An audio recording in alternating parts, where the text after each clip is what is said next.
师傅，您老再不说实话，我可真回寺里继续睡回笼觉了。滚！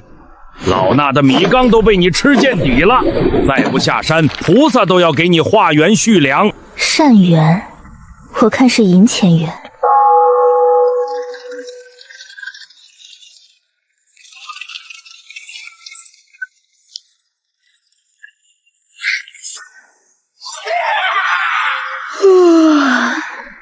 第10个了。大小姐，府邸到了，老爷与夫人想必已在府中等候。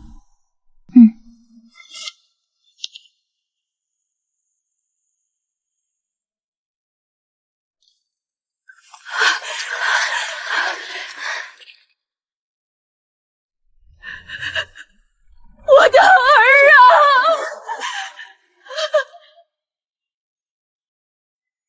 你是娘，我是娘啊！对不起，娘很久都没去看过你。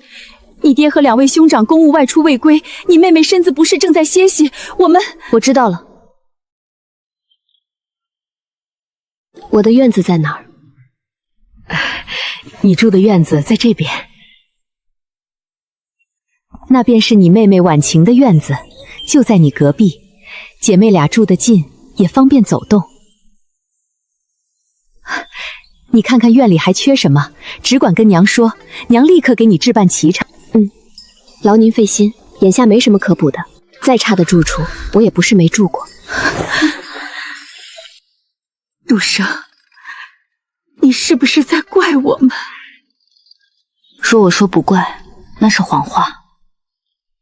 只是我很好奇，为什么这些年你们再也没来看过我，一次都没有？是娘对不住你，只是你妹妹婉晴出生后，身子骨弱得像小猫，3天2头的病，我们寻遍名医都不见好，后来没办法，去求了护国寺的大师。那大师说，你命格孤煞，八字太硬，易冲撞体弱之人，若与你亲近，婉晴便养不活。娘也是慌了神，才把我忘了。确实是一个可以接受的解释。我理解他们对幼女安危的担忧，从道理上说，我可以接受这个解释。然而，我不接受。杜生，你一路奔波累了，好好歇息吧。等你爹和兄长们回来，我们再过来看你。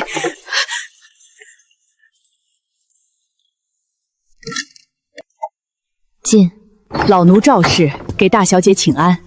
老奴是夫人的陪房，长着内院人事。夫人心系大小姐，特吩咐老奴拨一批伶俐得力的丫头来伺候您。大小姐，这是婢子们的名册和大致情况，您且随意挑拣，若有不合心意之处，随时可换。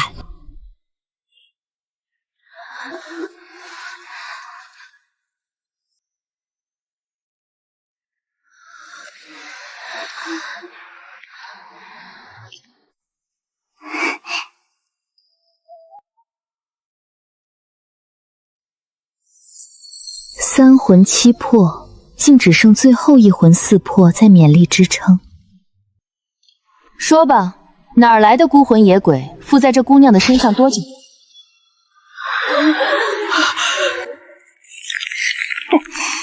与你何干？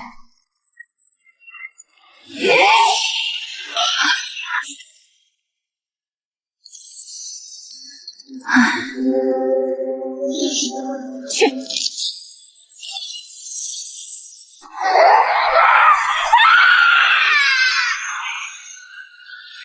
让我来看看，你这只霸占他人肉身的鬼，长什么模样？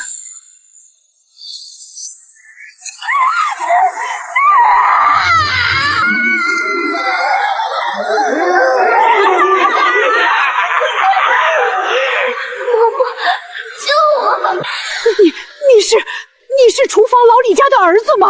是他，那个半月前失足落井的李栓子，难怪觉得小环这几日行事怪怪，说话腔调都变了。魂息离散，破物忘停留，敕令逐。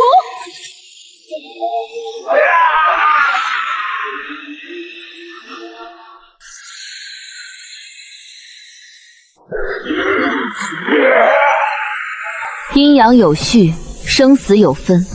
既知生死，为何不入轮回，反要强占他人躯壳，徒增罪业？你不是从寺庙出来的吗？佛家讲究慈悲为怀，普度众生。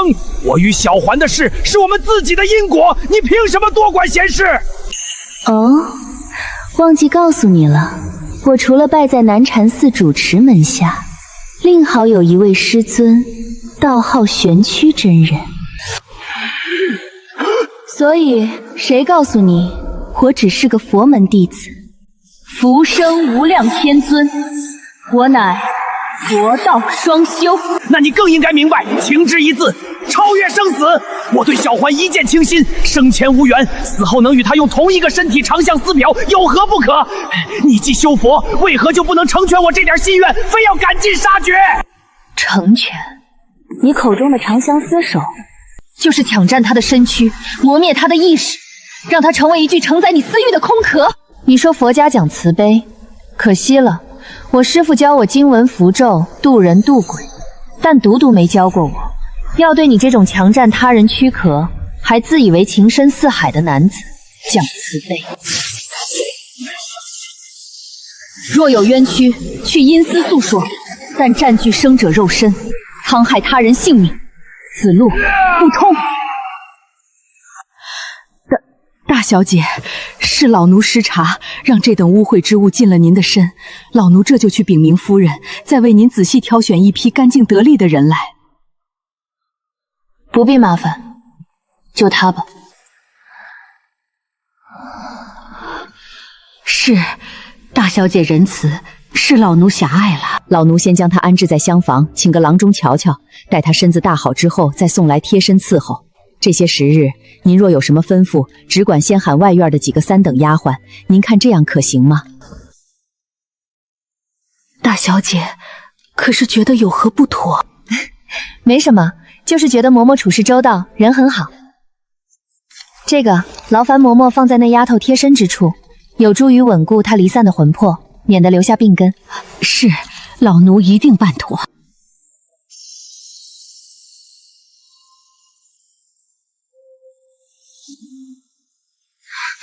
你吓唬他们作甚？一群普通人罢了。这你就不懂了。我这人呐，天生一副菩萨心肠，最是慈悲，最爱看的就是别人被吓得花容失色的有趣模样了。真好啊，又回到长陵了。许一桌，明日我便去拜访许家。谢谢你。如何？那孩子他还习惯吗？身边都选了哪些人伺候？夫人，大小姐性子颇为沉稳，并未多挑，只暂留了一个2等丫鬟在身边使唤。他还是在怪我，对不对？我知道我不是个好母亲，可当年送走他，我心如刀割，我也是不得已啊。夫人，此女命格奇特，煞气太重，冲克6亲，唯有置于佛前，以佛法徐徐化解，或可有一线生机。若留在府中，只怕熬不过半月。去，拿着我的对牌，即刻去请云锦坊的陈师傅来一趟，要他带上最新的料子，给杜生量体抬衣，春夏秋冬的常服、礼服、旗装都多做几套，务必精致合身。再去真离阁，让他们把新到的赤金点翠头面、羊脂白玉镯，但凡精巧贵重的都挑出来，一并送到大小姐那里去。大小姐，这些都是夫人亲自过目挑选的，您看看是否合心意，若有不满，老奴立刻拿去更换。衣裳也都是按照您的喜好选的淡雅素净的纹样。姑娘，您瞧瞧，可还入眼？可以。还有一事禀告大小姐，老爷和2位少爷都已回府，稍后会移步过来与您一同用晚膳。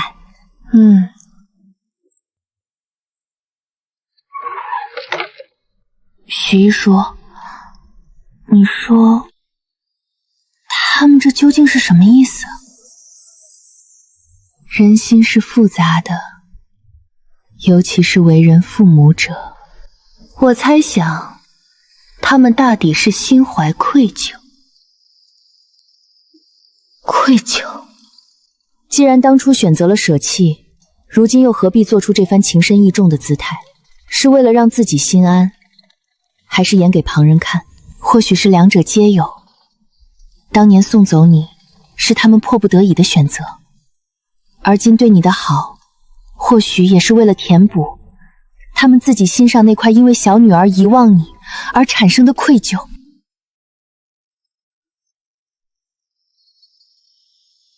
徒儿啊，你的孽缘呸，你的善缘已至，是时候下山了。师父，您给句准话，我这条命究竟还剩多少时间？哎，为师不是说了吗？善缘到了，自会明了。阿弥陀佛，世间万般境遇，皆为修行。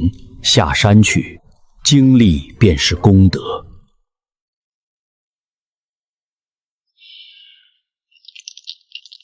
师父，您莫不是收了别人的银钱，要把您这不成器的弟子给打包卖了？罪过罪过，为师何时狂语过？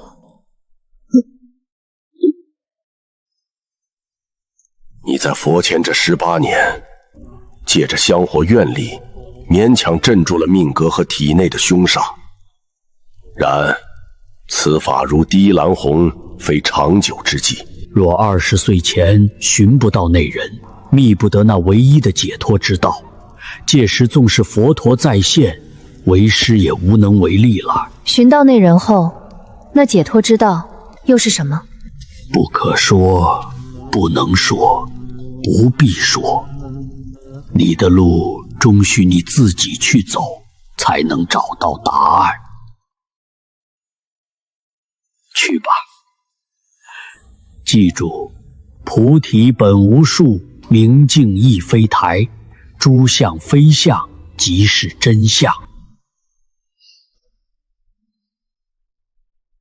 明日我再问最后一次，希望师父您今晚能好好思量，究竟要不要对我说实话，否则弟子可真就赖在寺里不走了。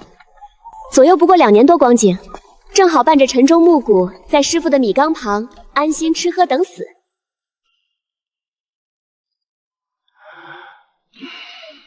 大小姐，老爷、夫人和公子们都过来了。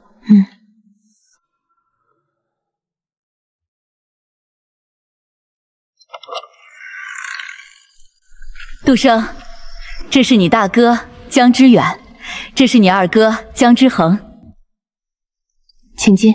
杜生，回家了就好，往后若有什么短缺，想骗制什么，只管跟你娘说便是。好。杜生，你妹妹婉晴身子还有些不适，怕过了病气给你，今晚就没一起来用膳。改日再让你们姐妹相见，无妨。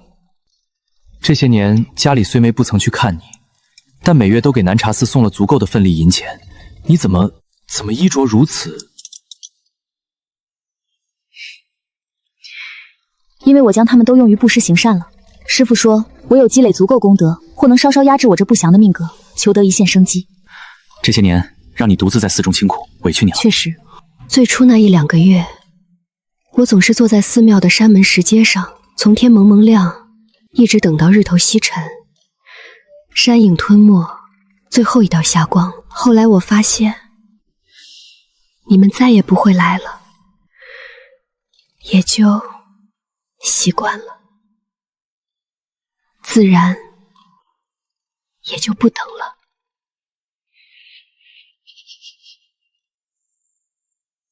几位慢用，我出去走走，消消食。是我们对不住这孩子，我们欠他太多了。就算我们亏欠在先，他这般态度也太过失礼了。从见面至今，连一声父兄都不曾唤过。你方才为何要骗他们？说书唱戏总要凄惨些才好引人唏嘘，不是吗？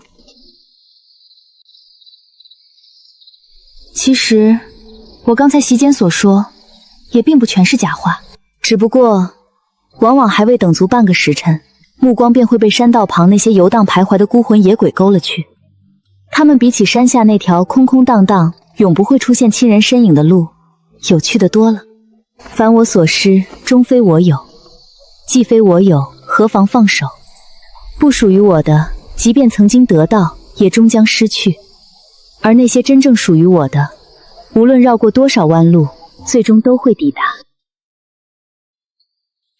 夫君，我昨日心绪纷乱如麻，竟将最重要的事情忘得一干二净，竟是忘记与杜生提及婉晴和燕昭的婚事了。明日楚家便会正式登门送聘了，此事不能拖。你待会儿便去杜生那儿与他分说清楚，总要让他有个准备，免得临时知晓，心中更难接受，也与婉晴生出不必要的嫌隙，徒增家宅不宁。这门婚事原是杜生的，可如今偏偏燕昭与婉清两情相悦，情根已深，这也是强求不来的缘分。无妨，杜生那孩子瞧着是个明理的，他会理解我们的处境和难处。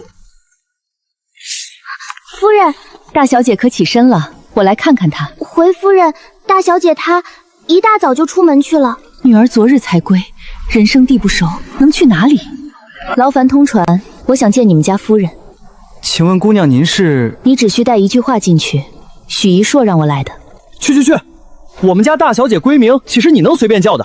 她远嫁天水城多年，距此千里之遥，怎会托你前来？莫要在此胡言乱语，速速离去！你额头日月角低缩，复原早断，应在你5岁那年秋日与水相关。你眉淡且散，兄弟宫暗淡，应是家中独子。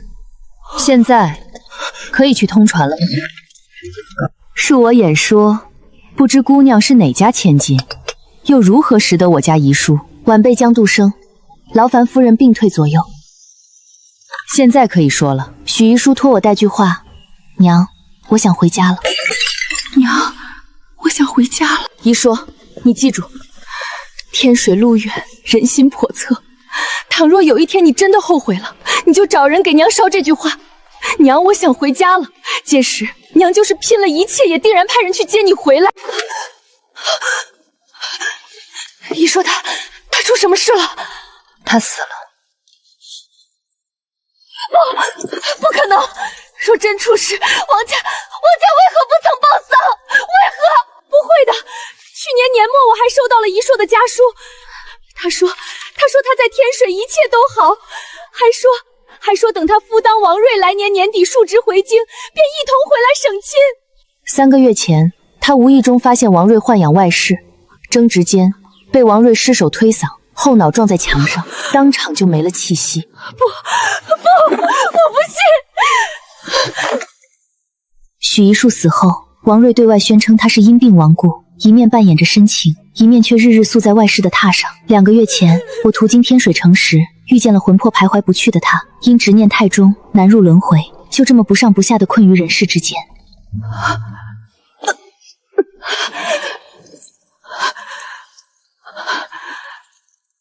江姑娘，你的意思是？他的魂魄此刻就在这里，天地无极，乾坤借法，真形显现。遗珠，我的儿啊！江姑娘，仙师，我求求你，让我摸摸他，让我再实实在在的抱他一次，就一下就好。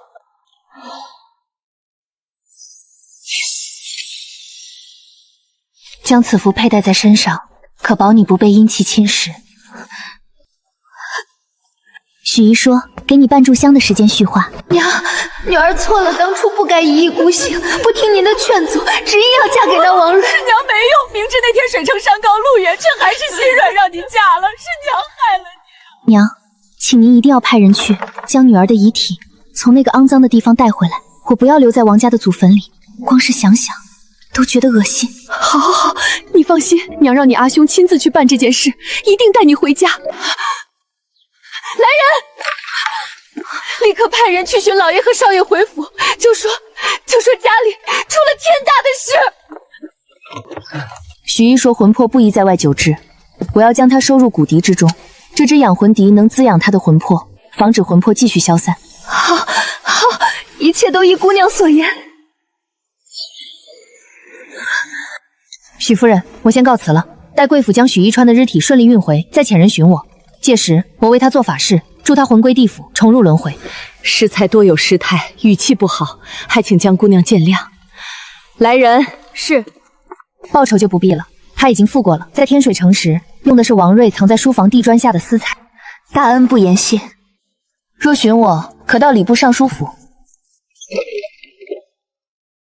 礼部尚书府，江杜生。来人！是。夫人有何吩咐？去库房将那匹御赐的月光纱，还有那套红宝人头面找出来，差人送到礼部尚书府，指明交给江大小姐。是，去办吧。仔细些，莫要张扬。姑娘，咱们是不是在哪儿见过啊？确实，是你自己从他身上下来，还是我动手把你从他身上打出来？小娘子，你可别敬酒不吃吃罚酒。哎呦，走路不长眼睛啊！看不出来啊，是个行家。大师，您就行行好，高抬贵手放我这一回呗。这人八字轻，我就是图个新鲜，借他的身子玩半个时辰，见识见识这长陵城的景象，玩够了腻了，自然就走了，保证不伤他性命。好啊，我对鬼魂一向最宽宏大量了。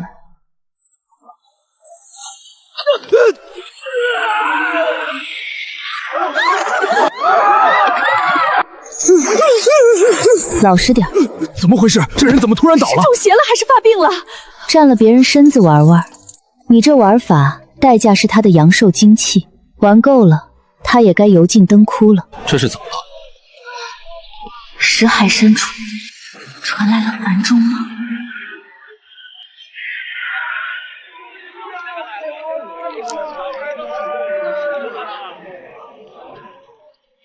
姑娘，这人方才还好好的，突然间就晕厥了过去。来人，将他扶到一旁阴凉处，速去请个大夫来瞧瞧。有劳。既然如此，我便先行一步了。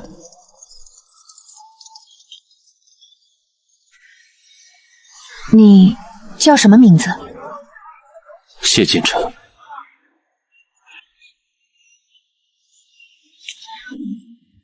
世子，大夫说那男子元气有亏，才会突然昏厥，休养几日便可无恙。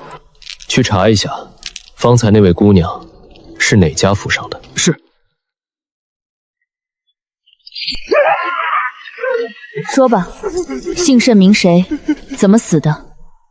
为何要强占凡人躯仪？大师饶命啊！小的就是个天生的倒霉短命鬼，名叫王大壮。我生前就因为长相丑陋，家境贫寒，别说娶妻，就连女子的手都没碰过。好不容易死了，就想找个好看点的皮囊，借半个时辰去酒楼里吃点好的，再看看风景，然后就乖乖去投胎了。小的对天发誓，真没想过要害人啊！就是刚才看到大师您实在生得太好看了，小的这心里痒痒，一下子没斩住自己，才出言不逊。这么说，并非有意作恶。对，我才上那人的身不过半炷香时间就遇上了大师您，我绝对不敢伤人的。我可以为你施法，暂时塑造一个可供驱使的躯体，实现一道自行消散，期间不准伤人，不准惊吓妇孺，更不准再做调戏女子这等下作事。如有违背，尝尝魂飞魄散的滋味。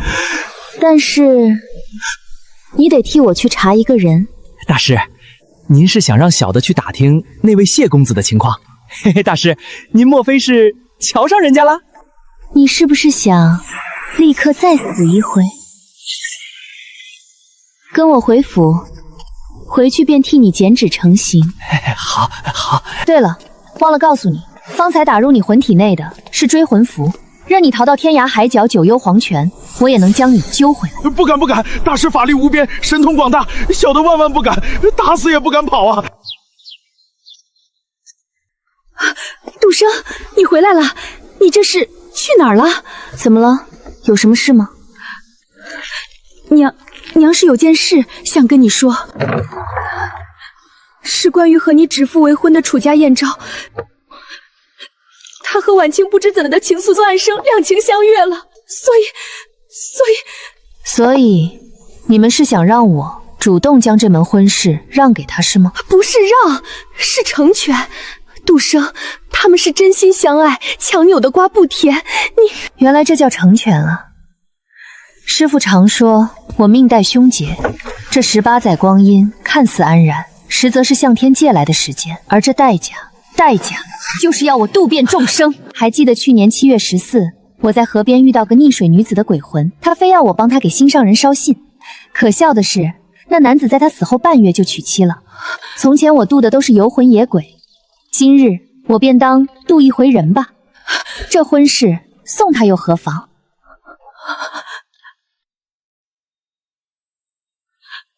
杜生，娘的乖女儿，是爹娘对不住你，你放心，娘一定会补偿你的。你想要什么，尽管跟娘说。我累了，那你好好歇着，娘就先走了。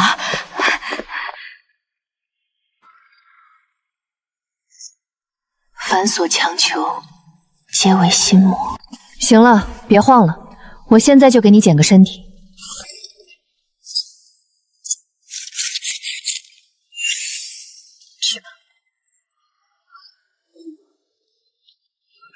大师，这脸，大师，这脸怎么能比我那本来就已经很磕碜的原身还要丑上3分啊？这走出去，别说吓唬小孩，怕是连隔壁村的狗都得被我吓跑3条街。哦，算你倒霉。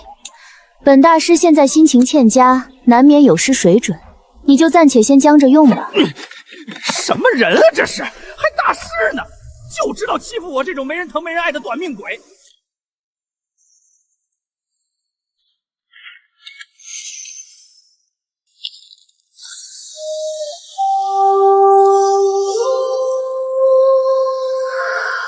许一树，你说可有什么法子能让我彻彻底底的脱离江家，嫁人除外？为何一定要离开呢？我愿意离寺下山，有一部分原因是想看看这因果纠缠的家字之下，是否还有我半寸容身之地。如今看来，答案已经分明，这里没有我的立足之地，也没有暖我之心，万念纷杂，不可乱我心。若我当初能有你此刻半分清醒，看出那所谓良缘背后的虚妄与算计，当断则断，或许也就不至于落得今日这般身死异乡的下场了。父母为我取名一硕，取自一世一家，盼我觅得媒妁良缘，多么美好的期许！可惜镜花水月终是虚影，良缘成了索命的枷锁，一世一家成了我再也回不去的奢望。江姑娘，你若真想脱离江家，又不想背负不孝忤逆的骂名，不被那些礼法俗之所诟病，你就得站得足够高，高到让江家女儿这个身份再也无法定义你、束缚你，甚至需要仰望你，高到让礼部尚书府都只能成为你身后的背景，而非头顶的穹盖。站得比尚书府还高。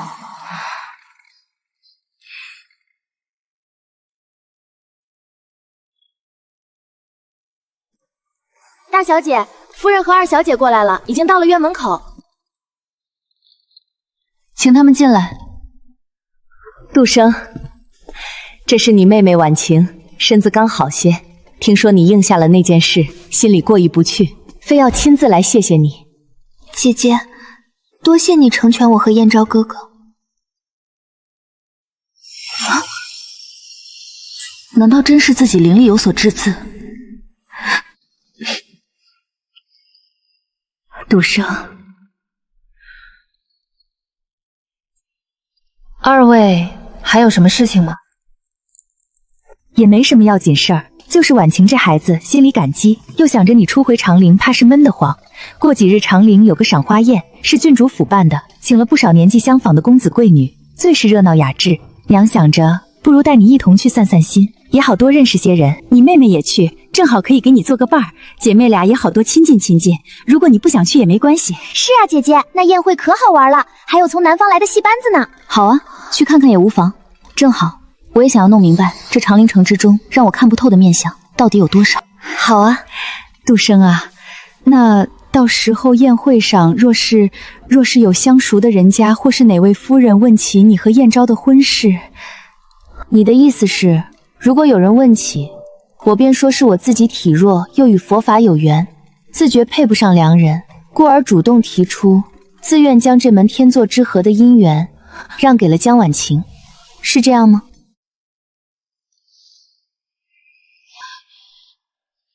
知道了，只是会不会照做，可就不一定了。好孩子，晚膳想吃什么？娘亲自下厨给你做，或者叫厨房炖点补身子的汤。哪还需要用什么晚膳？看见你们二位我已经饱了。二位若无事，就请回吧。我有些乏了，要歇息了。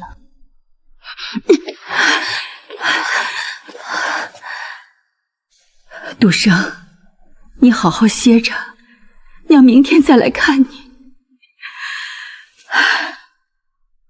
娘，你看他那个样子，冷冰冰的，说话还阴阳怪气，一点也不好相处。我不喜欢他。不许这么说，你姐姐她愿意把婚事让给你，你要记着她的好。她这样是在怨我，怨我这个当娘的偏心。没事，以后日子还长，娘会加倍补偿她的。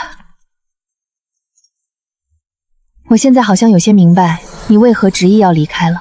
人心生来就有偏向，本不稀奇。10个手指上有长短，父母对子女也很难做到全然一碗水端平。可你母亲她这心偏的，未免也太过了。无所谓了，只是眼下身上银两尽缺，处处掣肘，实在不便。不行，得出去转转，看看这长陵城里有没有哪个傻子啊呸！看看有没有哪位与我佛有缘的有缘人，结个善缘，化点缘来使使。你且留在屋里，借着安魂香的余力，好生养养魂体，稳固根基。明日若有机会，再带你出去放风。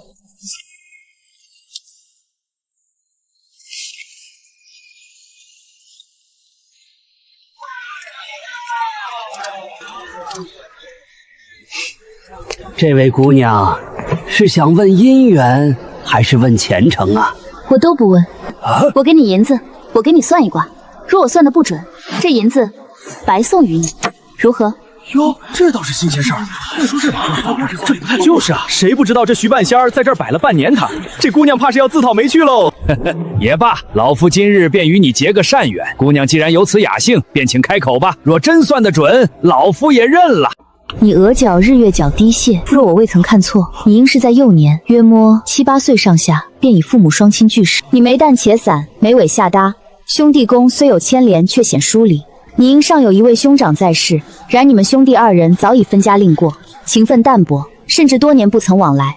再看你妻妾宫，平胆无肉，且有隐约的横纹截断，你此生应是无妻无子，孤寡到老之相。哼，小姑娘倒是打听得很清楚。老夫在此摆摊半年，这陈年旧事我也与人说过，只要稍加打听就能打听出来。哦，街坊邻里连你命宫中那道显示35岁有一生死大劫，幸得贵人相助方能化解的痕迹也清楚。你究竟是谁？你山根左侧有一颗几不可见的小黑痣，此乃客死异乡之兆。道长，你并非长陵城人士吧？而且你故乡应在西南方向，且近水。如何，老先生？我这一卦可还算得准？姑娘，不，仙师，方才是在下有眼无珠，冒犯了仙师，还请您千万海涵，大人不计小人过。无妨，我并不是要与你为难，只是想借你这摊位一用。仙师您请，您尽管用，能用小老儿这摊子是小老儿的造化。今日出临贵地，结个善缘，免费算一卦。内幕虽然惊人，但保不齐是这老头和这姑娘事先串通好的戏码，专门演给咱们看的。哦，免费算卦有意思，来，给小爷我批2句，就算算小爷我今日运势如何，可有桃花运啊？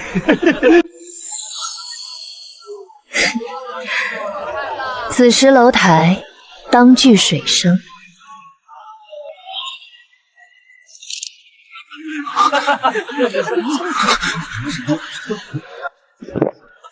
姑娘，您府上在何处？在下有一位好友，家中近日出了些匪夷所思的怪事，便请高人都束手无策。若姑娘得闲，可否请您一步一关？明日午时我还会再来，届时你可带你那位好友过来。只不过明日解惑便要收费了。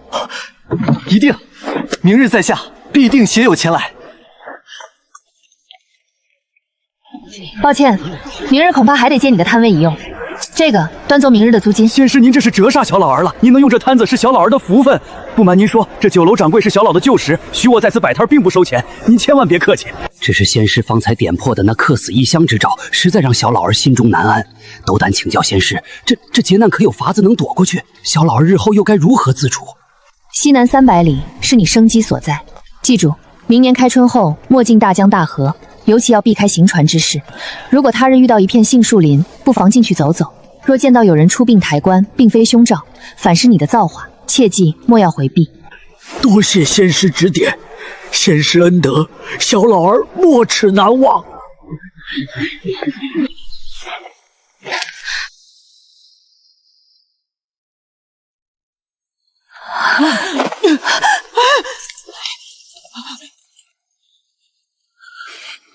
还愣着干什么？立刻让所有出去寻找大小姐的人全都回来！都给我听好了，今夜之事全都给我烂在肚子里。若是让我听到外面有半点风言风语，你们就提着脑袋来见我。都下去吧。是。独生，你去了何处？哟，这么热闹啊！不知道的还以为我院子里半夜唱大戏呢。不过深夜带着这么多人齐聚我这小院，不知是有什么大事。杜生，你去哪儿了？方才许家特意派人送来了厚礼，说是感谢你，东西我们都给你送来了，可你人却不在。你一个姑娘家，这么晚去哪儿了？还有，你什么时候识得了许家的人？我啊，刚刚觉得月色不错，出去抓鬼了。二哥，世上真的有鬼吗？他说的是真的吗？别听他胡说八道，装神弄鬼吓唬人罢了。好了，志恒，你妹妹胆子小，先带她回去歇息。独生，过来，爹有话要问你。我累了，不想说。许家送我的东西放下，你们出去。父亲，时辰确实不早了，妹妹想必也奔波累了。有什么事，不如等明日大家都冷静些再说。是啊，夫君，杜生肯定累了，让他先歇着吧。有什么话，明日再说。哼，走。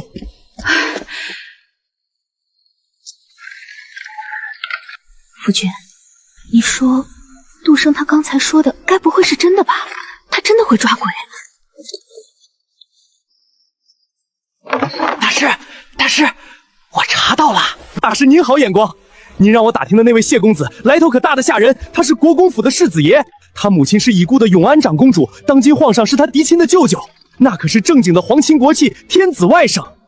而且最重要的一点，这位谢世子他至今尚未婚配，不是没人想嫁，是嫁不了。听说国公爷替他相看了不少名门贵女，结果那些姑娘不是突然得怪病，就是意外摔跤破响。最玄乎的一个，刚下祖宅就走了水。女方家护国寺的高僧子来看，您猜怎么着？高僧说强行婚配恐有血光之灾，这亲事啊就这么耽搁下来了。小姐，汇报完毕。世子，一个国公府的世子爷，身上怎会有那般浓郁的紫气？有点意思。大师，您居然还养了别的鬼，那我算啥？这位鬼友有礼了，我叫许遗书。我叫王大壮。今天这事儿办得不错，消息很有用。本大师现在心情尚可，便兑现承诺，给你重新捡个身体，保管比你原来的好。真的，谢谢大师，大师您真是菩萨心肠。我要个俊朗的，像今天那位谢星子那样啊，不，比他稍微差一点点也行。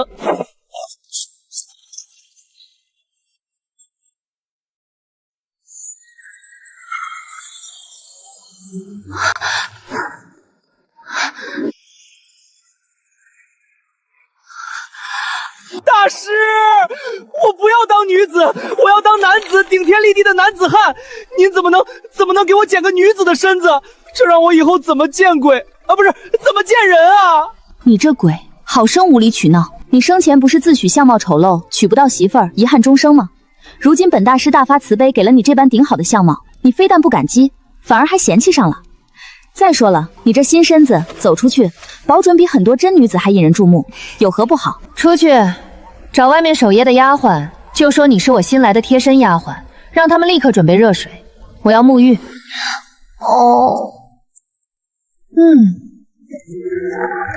属下等奉命暗中查探那姑娘的踪迹，但追着追着，总感觉有什么东西在遮挡，最后跟丢了，请世子责罚。哦，连你们都能跟丢的人，看来他是真有些不寻常的本事。着人暗中留意长陵城之中眉心带有朱砂痣的年轻女子。是，世子，一车公子来了，说有急事求见。让他进来。阿晨，我跟你说，我今晚遇到一个女子，一个看面相的姑娘，她算得奇准无比，我觉着她说不定真能帮你看看。慢慢说。怎么回事？你是没看见他那气度，清清冷冷的，说话就跟念寄语似的，可每个字都砸在人心坎上。那徐半仙在他面前跟个老鼠似的，坏了！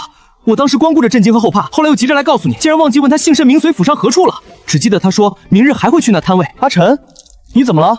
难道你不信？逸月，你所说的那位姑娘，眉间是不是有一颗朱砂痣？你谢近晨，你什么时候也偷偷学会了算卦看相了？居然连这都知道！大小姐，奴婢小环，多谢大小姐昨日救命之恩。我不喜人近身伺候，你平日只需负责院中洒扫，有事我自会唤你，无事不必进屋。是，奴婢明白了。大小姐，大公子来了，让他进来。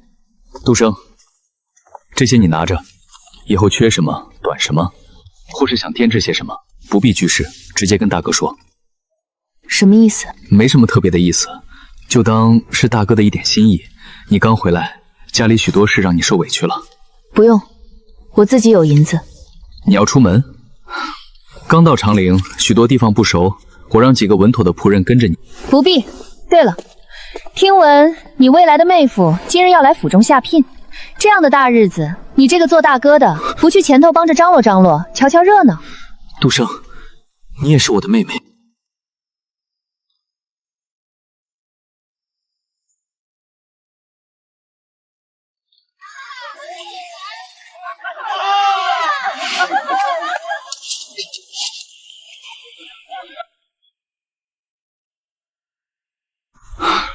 去，远远跟着大小姐，务必确保她安全。若非必要，不要打扰她，只需随时汇报她的行踪。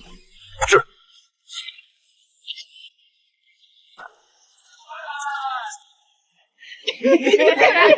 师，快救我！他们调戏我，光天化日之下调戏良家妇男，良家妇女。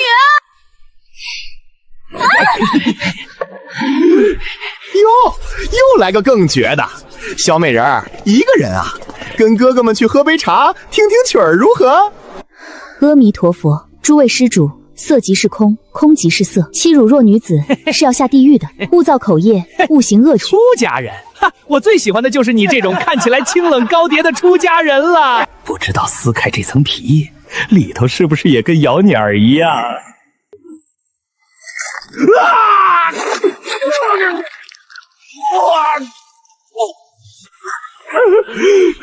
兄弟们，一起上！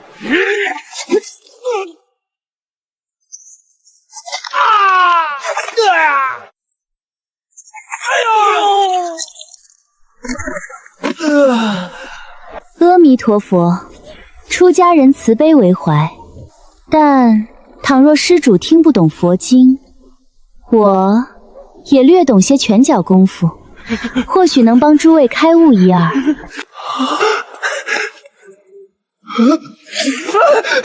大师，您太厉害了！走了。大小姐这身手，哪里需要人保护？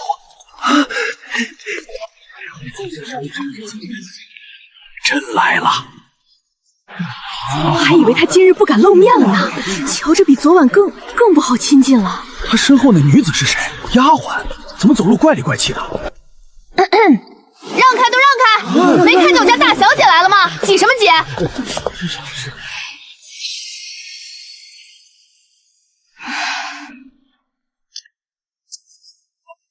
仙师，您来了。今日只算3卦，在此也与诸位结个缘。我叫江渡生，渡生渡死，渡人渡鬼的渡。好大的口气！渡生渡死，哪个江家？没听说过有这号人物啊！她不是个疯婆子吧？3卦可问生死迷途，可解困厄为难，可断未明之缘。现在开始。姑娘，你刚才说你能渡鬼？姑娘，我家最近不太平，自从我那儿媳妇走了以后，家里就闹鬼，半夜总有女人哭声，东西莫名其妙掉下来。我请了好几位大师来看，做了法事，贴了符，可都没用，那东西反而越来越凶了。大师，您能抓鬼吗？多少银子我都给。把你儿媳的生辰八字写给我。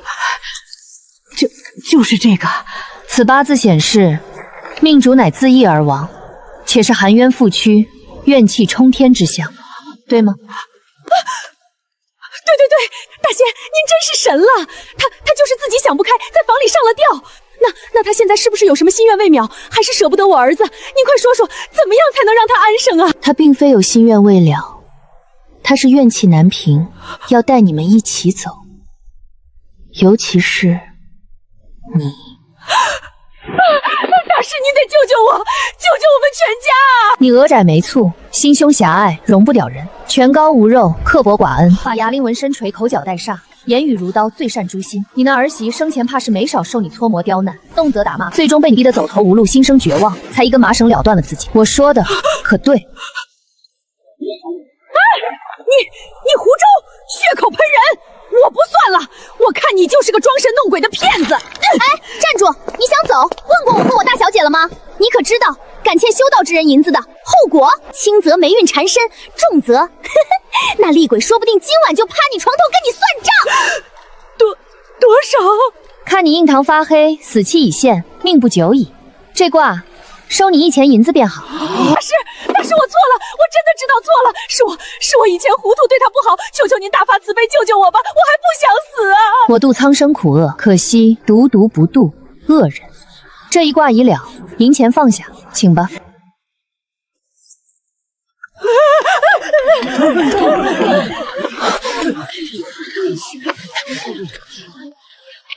大师，您说您渡人，那您能帮帮我吗？何事？我心悦一位姑娘，我们两情相悦。她虽家境贫寒，但性情温婉，勤快孝顺。可我娘嫌她家穷，怕拖累，以命命相逼，坚决不语。我既不能违逆母亲，又不愿辜负所爱，心中煎熬，寝食难安。大师，您说我该如何是好？这姻缘难道真的就断了吗？孝字当头，并非枷锁；情之所钟，亦非妄念。观你面相，山根稳正，主你本性坚韧，非朝三暮四之徒。夫妻宫虽暂被阴云所缚，但根基未损，红鸾心动之象仍在。但压制你姻缘的，并非天意，而是人言与固执。你母亲的阻碍，源自她对未来生机的恐惧，对门当户对的执念，此乃人之常情，却不是不可化解。那我该如何化解？你如今以何为生？在城西礼记书铺做抄写活计，偶尔也接些替人写信的活计。可有功名在身，或有一技之长，可傍身立业。除了识的几个字，并无特别技艺。困守一隅，则眼界受阻，寸步难行。礼记时不将目光放远，我观你迁移宫隐有极光，主远方有机遇。东南方向100里外，会有文书、账房之类职缺。虽然要背井离乡，初期艰苦，却胜在稳定，能凭自身勤勉立稳脚跟，积攒家底。待你经济稍宽，能独立支撑门户，不再全然仰靠父母鼻息，再携真心与能力归家，与你母亲坦诚相商。届时，你已证明自己可担风雨，可养妻儿，她心中恐惧自会减大半。若那姑娘真心待你，必能等你；若你母亲见你成才自立，态度或可转还。此非违背孝道，而是以成长破僵局，以担当换认可。多谢大师指点迷津，我明白了。此前是我只知困守愁城，却未想过破局之道，再自身奋进。我这就回去准备，定不辜负大师今日点拨之恩。此卦只收1文，剩下的就当我祝你早些如愿。待如愿那日，定请大师来吃酒。路在脚下，好自为之。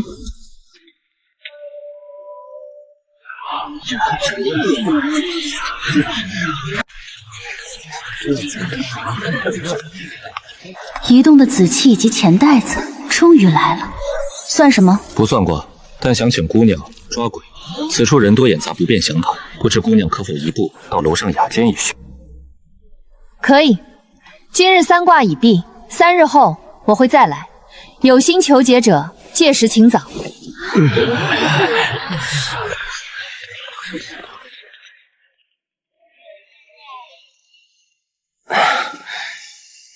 江姑娘喜欢用些什么？有什么忌口的吗？不忌口。尽快送来。我想请你帮我找一个人的尸骨。谁的？抱歉，暂时不能告诉你。那我也没法和一个连基本坦诚都做不到的人合作。不知逝者何人，不明前因后果，恕我无法接受这般不明不白的委托。好，但今日所言关乎重大，还请姑娘务必守口如瓶。好，我要寻的是我娘的尸骨。你娘？你母亲的灵柩难道不该奉于皇陵之中，受皇室香火供奉吗？你是如何知道我娘的身份？怎么，只准你派人暗中尾随查探于我，就不准我派鬼稍稍了解一下你吗？这丫鬟该不会是鬼吧？江姑娘见谅，派人探查实属无奈，事关重大，不得不谨慎，需确认姑娘并非对方派来的耳目。现在呢？你不是，你这样的人不会受任何人的胁迫，也不会屈就于那样的人之下。我可以帮你寻你母亲的尸骨。多谢，需要什么，姑娘尽管开口。报酬方面，多少银子都可以。我不要银子。不要银子，那要什么？奇珍异宝，功法秘籍。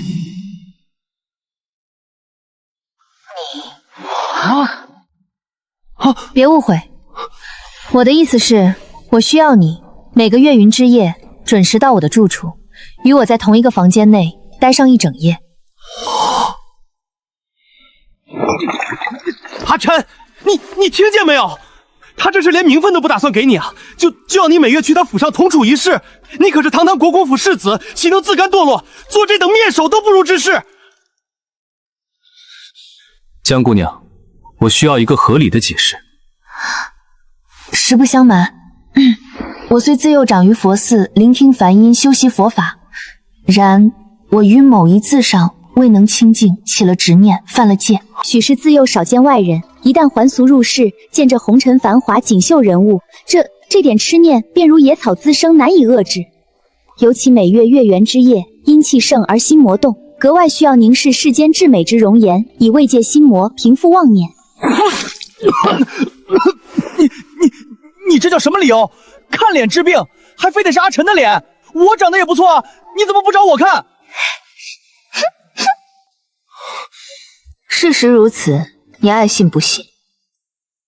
原来如此，江姑娘这病倒是别致得很。只是，既然姑娘需要的是药，而非金银，这每月一夜的谢定，是否该有些额外的保障？比如，姑娘是否也该证明你确实有能力找到我想找的东西？可以。世子希望如何验证我的能力？很简单，3日后你随我去一个地方，若你能解决那里的问题，我们的合作便按你提的条件开始。好，地点、时间。届时我会派人接姑娘。好。这家的糕点师傅手艺尚可，姑娘不妨尝尝。江大小姐在佛寺清修，为何突然决定下山还俗？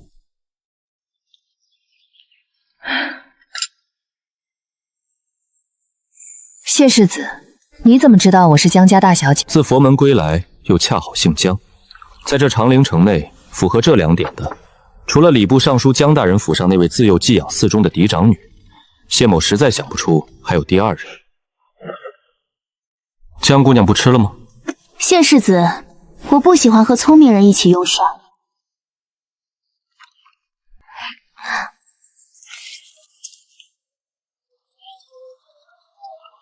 江姑娘，我家世子命属下送来，世子还说下一回本世子争取做个不怎么聪明的人。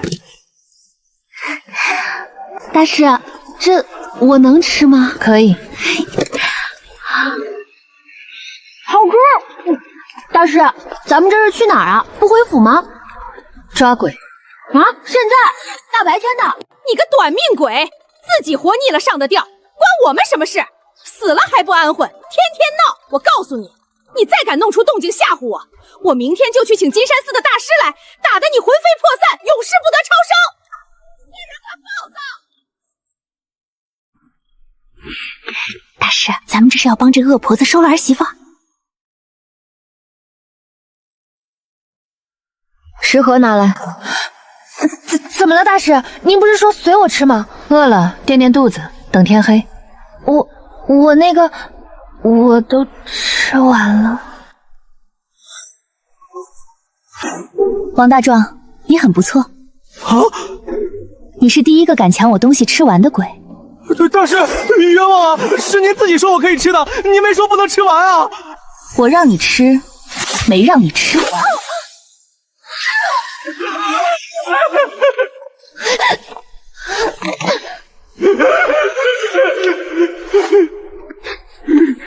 过来，天黑之前你去里面盯着，看看那怨魂的状态，以及这家人的诚意。我去吃碗面。大师，我没有身体，现在是魂体，大白天的，虽然春日阳光不算激烈，但对阴魂有影响。拿着，能帮你遮掩些许阳气，撑到日落没问题。去吧，这是你将功补过的机会。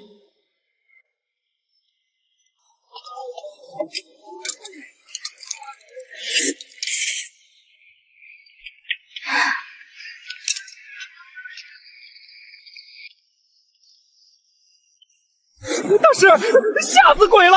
里面的女鬼杀气冲天啊，眼睛血红的，我就多看了一眼，她一个眼风扫过来，我这短命鬼差点就震散了。别废话，捡要紧的说。大师，王婆子今日回府后，立刻请了个半丢子道士，不是想超度，是想镇尸封魂。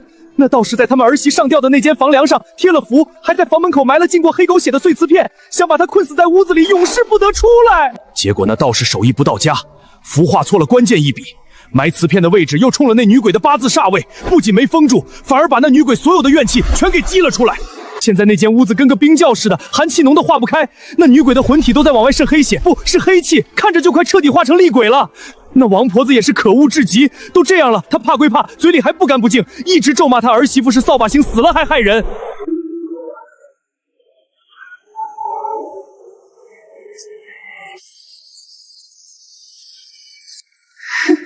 婆婆，为什么逼我？你现在心里有恨，但李秀娘，你心里除了恨，当真什么都没有了吗？你恨他们，是因为你曾信过情，盼过好，是因为你心里本是个会痛会爱的人，他们伤害你，是想把你变成和他们一样的污泥，而你现在的恨，正是你曾为人，未曾被污染的证明。杀了他们很容易，但之后你的恨会消失吗？不会，它会变成更深的枷锁，锁住你自己。他们作恶，自有他们的因果孽报，阳间的牢狱，阴司的刑罚一样不会少。但你若亲手染血，便是将你自己苦主的身份变成了与他们无异的凶徒。到了阎罗殿前，你这一身苦楚反会成为你亲手造的杀孽受罚。我并非劝你放下仇恨，这恨是你的一部分，是你受难的烙印，没有人有资格叫你遗忘。但你可以选择带着这烙印去你该去的地方，将你的冤屈、你的苦楚完完整整呈现出来。待你完成心愿，卸下重担，去迎接全新的未来，这才是对你而言最好的结果。好，真好，这样就够了。我要他们活着受罪，慢慢还，然后再去下头接着还。大师，送我去我该去的地方吧，这辈子太苦了。若有下辈子，我不要大富大贵，只求爹娘慈爱，家庭美满，平安顺遂。好，闭上眼睛。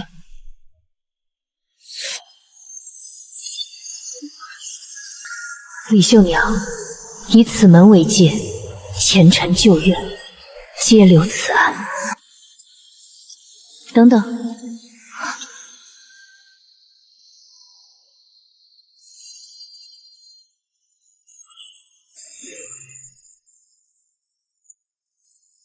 此物仅是一点心意，带着它，愿你未来如这桃木逢春，得遇暖阳，枝繁叶茂。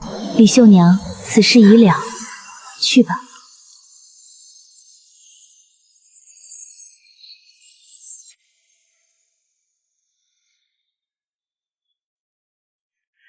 大师，您真善良。这样啊，那善良的我现在也顺手送你走，如何？不要啊，大师，使不得，我还没待够呢。这美好世界，这我还没给您当牛做马报答恩情呢，让我再留几天，就几天。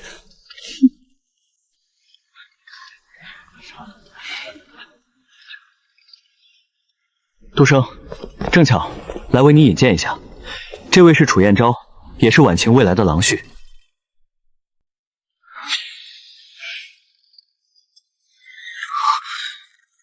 彦昭勿怪，杜生他刚回来不久，许多规矩还在熟悉，若有失礼之处，我代他向你赔不是。无碍，将来都是一家人。姐姐，方才在门口见着楚公子了。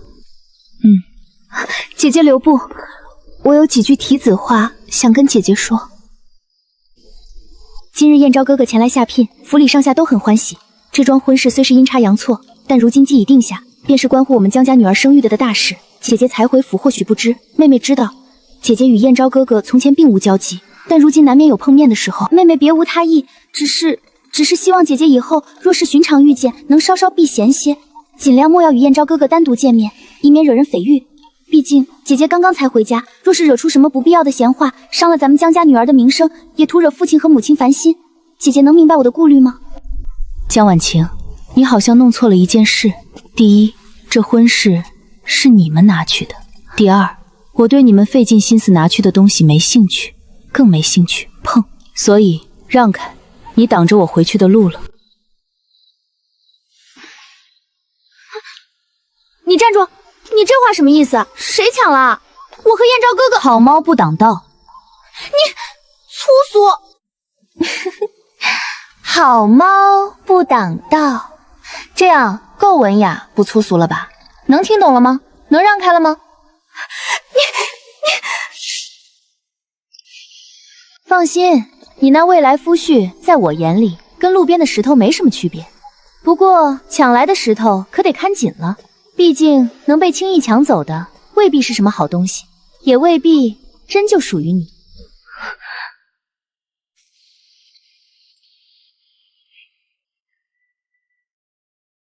大小姐，许夫人过府来了，夫人请您去前厅见客。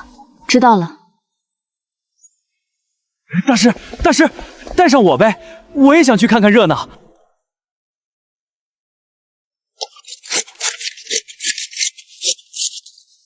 进去吧。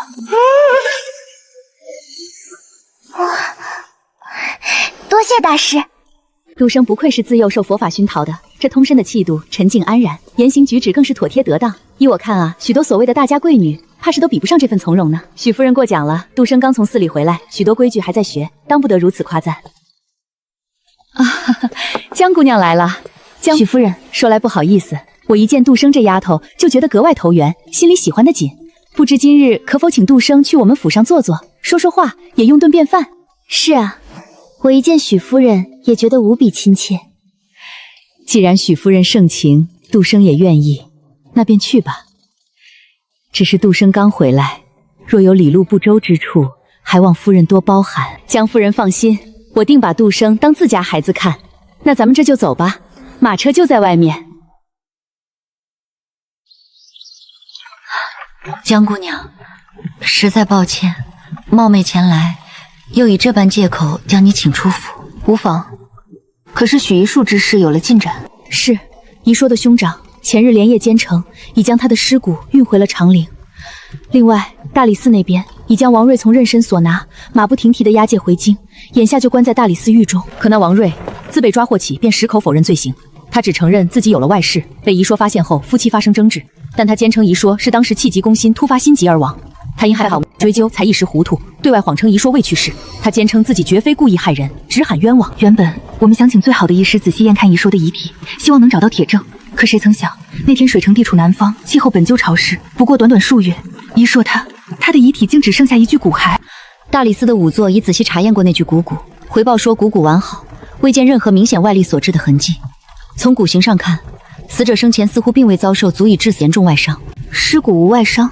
对，怪就怪在这里。姨说明明是枉死，王瑞那畜生也承认了争执，可骨骸上偏偏找不到对应的伤痕，这让我们不得不怀疑，这具骨骸究竟是不是姨说的？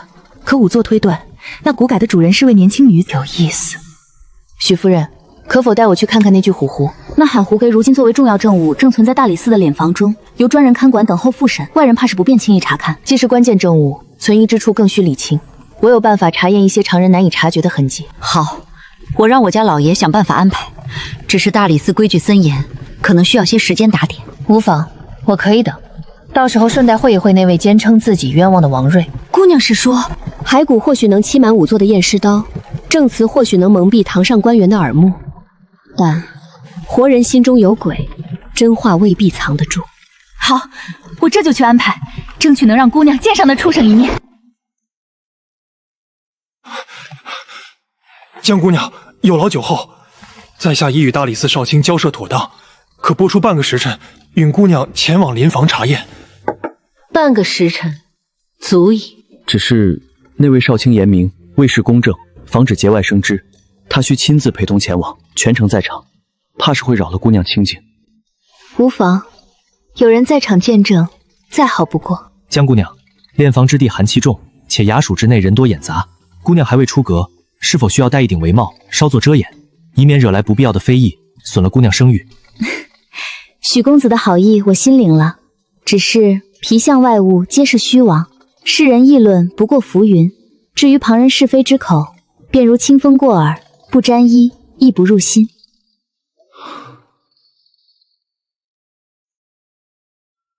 是在下思虑不周，姑娘见谅。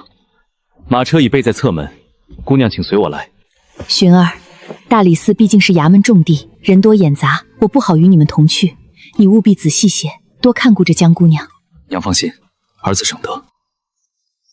姑娘，抱歉，绍兴大人有令，只允江姑娘一人随我入内，还请在外稍后。你在外边候着。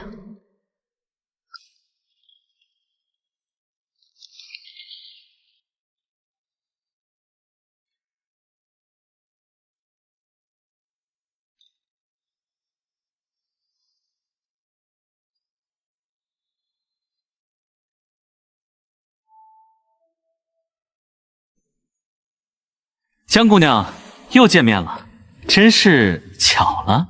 阿晨，江姑娘，你们不认识？认识。南巡，江姑娘，请。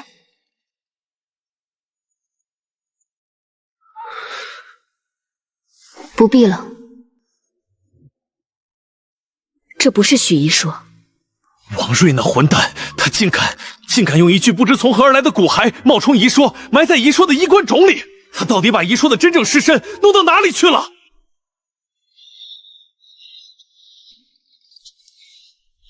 少卿大人，我现在可以去见见王瑞吗？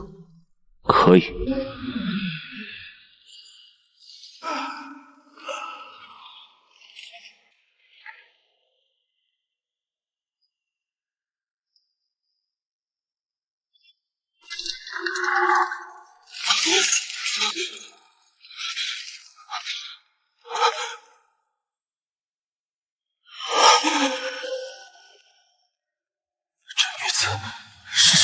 许兄，是我错了，我不该瞒着遗硕的死讯，千错万错都是我的错。可我当真没有杀他。那日我们是为外事之事正直，他气性大，指着我的鼻子骂，我一时情急，是推搡了他一下。可我只是想让他冷静，谁成想他竟突然捂住心口，脸色煞白，就这么倒下去，没了气息。我若知道他有心急，怎会与他争吵？我后悔啊！我只是怕说不清，怕前程尽毁，这才鬼迷心窍隐瞒了下来。但我真的没害他性命啊！你既说他突发心急，死于内室，当时情景想必记忆犹新了。是。那你告诉我，许一收生前可曾有过任何心疾病史？可曾长期服用护心丸药？若有，你作为夫君定然知晓；若无，这突发心急从何谈起？这或许是他自己也不知道的隐疾。好，即便是有无人知晓的隐疾，那我再问你，据医简记载，从发作到身亡，短则数息，长则片刻，期间痛苦异常，声响必不会小。你当时就在他身侧，他倒下前可曾发出痛呼？可曾有五心翻滚之状？我当时吓坏了，记不清了。王瑞，你可知，人死之后，若魂魄不安，怨念凝聚，会如何？他会徘徊不去，带着死前的恐惧、不解，还有对你浓烈的恨。他会一直跟着你，看着你如何用谎话欺骗他的亲人，看着你如何与新人欢好，看着你夜夜是否能够安眠。妖言惑众，这世上哪有鬼？没有吗？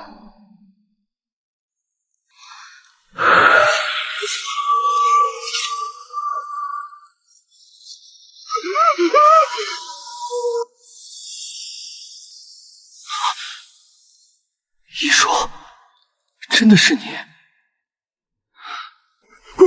鬼啊！别过来！你别过来！不是我害你的。王瑞，你还记得吗？那日在徐府后园的梨花树下，你拦住我弟施帕，紧张的手心全是汗。你说你对我一见倾心，此生非我不娶。你说若得我为妻，必珍之重之，爱之护之，此生绝不相负。后来你三书六礼，郑重求娶，在我父母面前，你跪得笔直，指天立誓。岳父岳母在上，小婿王瑞得娶一硕为妻，乃三生之幸，此生必竭尽全力护他周全，不让他受半分委屈。你当时清清楚楚地说，我王瑞在此对天起誓，此生唯有一说一妻，绝不纳妾，绝无二心。若违此事，叫我天打雷劈，不得好死。誓言犹在耳。王瑞，你告诉我，那天打雷劈不得好死的报应何时才来？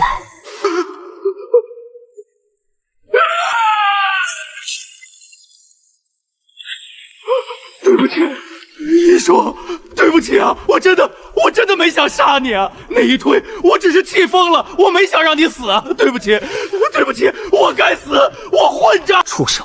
那我妹妹真正的尸身，你到底埋在哪里了？在我府中院子里那棵梨树下。我怕事情败露，就找了个病死的年轻女子，给了她家人一点钱，把尸骨埋进了遗硕的墓里，冒充她。我想着，万一有人怀疑，开棺验尸也验不出遗硕真正的死因。少卿大人，凶手供认不讳，杀人过程、掩盖手段、真尸下落均已明晰，此案可否了结？人证物证俱全，供述清晰，自当了结。本官会即刻安排人手前往天水城找回许一厨的骨骸，与此前那具无名尸骨一并作为铁证。王瑞杀妻欺瞒、调换尸骨，蒙蔽官府，数罪并罚，必按律严惩，绝不姑息。江姑娘，大恩不言谢，只是可否让遗书跟我回府？我们一家想……许公子，许一说的魂体虚弱，需在敌中静养，稳固魂元。待你们寻回他的遗骸，妥善安葬，了却尘世执念时，再换我前往。届时，我可助他与家人做最后告别，送他安心往生。如此，便再劳烦姑娘，待寻回妹妹遗骸，必第一时间告知姑娘。阿兄，别难过，凶手伏法，我心已安，你们要好好保重。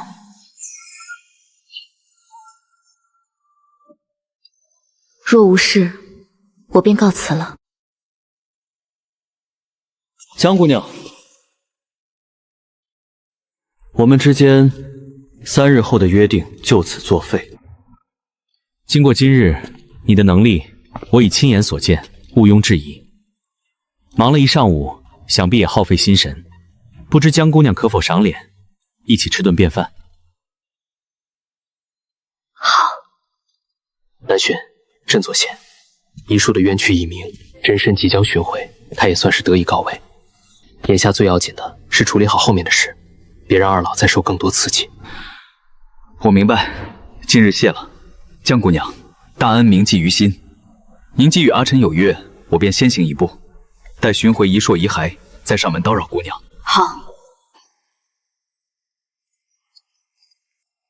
江姑娘，你才回长陵不久，此地人多眼杂，认识我这张脸的人也不少。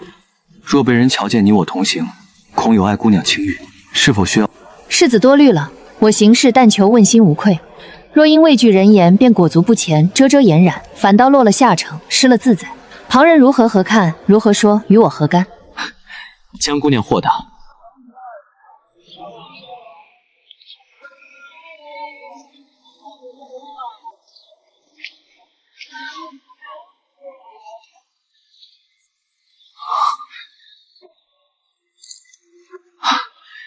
近臣，这么巧，这位是江姑娘。你哪位？江姑娘，这位是楚彦昭，楚公子。彦昭，听闻你已去江家纳采提亲，那这位江姑娘，按理当是你未来的姐姐。哦，原来是楚公子，昨夜见过，怪不得有些眼熟。无妨。近臣与江姑娘这是……彦昭，抱歉，我们时间有些紧，就先失陪了。自然，二位请便。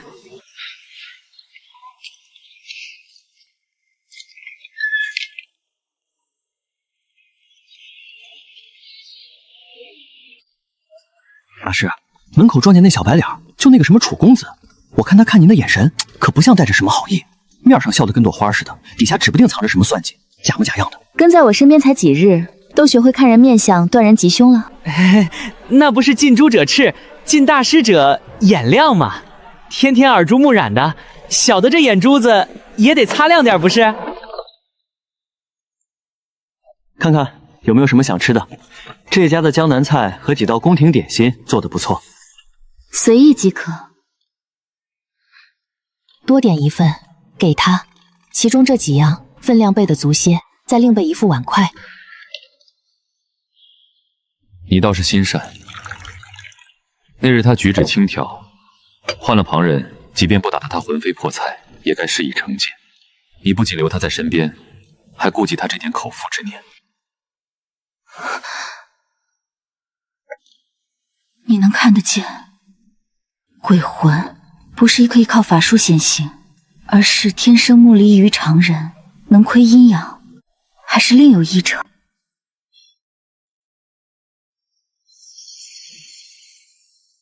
看得见。幼时起，便能偶尔看见一些常人看不见的影子和形迹，起初不明所以，颇受困扰，甚至险些被误认为患有癔症，心智有损。后来机缘巧合，遇见一位云游四方的僧人，他与我这串念珠，言其可镇守魂神，安魄定志。佩戴之后，虽依然可见，但他们多数会主动避开我，倒也清静了不少。可否一观？确实是好东西，以温和的纯阳灵力萦绕你周身，形成一层无形的屏障。寻常阴魂本能不许此气，自会远离。炼制此物并刻下这些符文之人，不仅道行精深，更深谙中和之道，用心颇为巧妙。难怪许姨父现身之时，你虽有亚色，却无寻常人应有的惊惧慌乱，原是早已见怪不怪。你的诚意我感受到了，现在可以开始说正事了。聪明通透，也不被世俗虚礼束缚，不愧是佛寺里养出来的。想必我母亲的身份你已有所耳闻，我便不再多说。我母亲产后缠绵病榻，不过数年便香消玉殒。此事明面记载，长公主医治葬入皇陵。然而经过我多方查证，方觉知当年送入皇陵的，并非我母亲真正的遗体。那盗走你母亲遗体之人是谁？是我父亲，他暗中调换了我母亲的遗体，将真身藏匿了起来。而皇陵之中，只是一具精心准备的替代品。谢国公，你母亲的生辰八字可有？最好是精确到时辰。有。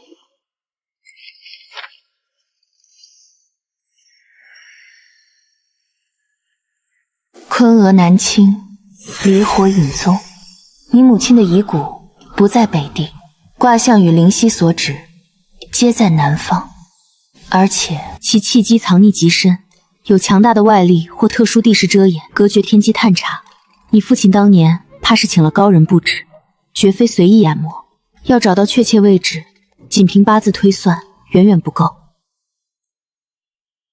确实，这些年我从未停过追查。我曾7次潜出身边最顶尖的暗卫，沿着父亲南下的路线暗中尾随，可每一次他们即将触碰到那片地域的边界时，就会被无形的屏障阻隔。有时是山林间骤然涌出的浓雾，我的人会在某个湾突然失神片刻，待清醒时，父亲的踪迹便如同被凭空抹去，干净的仿佛他从未来过。此事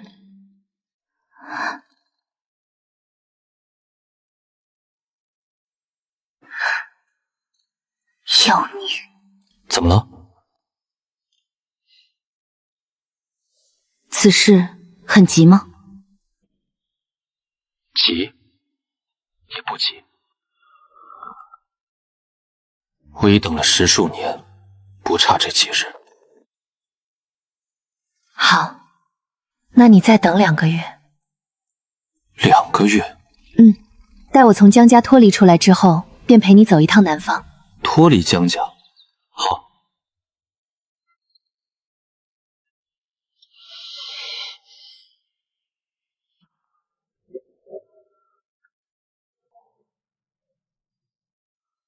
不合口味？不是，只是每次一到月圆之夜，胃口便会莫名变差。晨期时还好，过了午时更甚。今日是15，那我今晚早些过去。不错，觉悟颇高，懂得体恤同伴。谢世子，就冲你这眼力见，哪日若不想当这劳什子世子了，应付那些繁文缛节、人心鬼运了，我们南桃寺的后山门倒是可以考虑为你开上一开。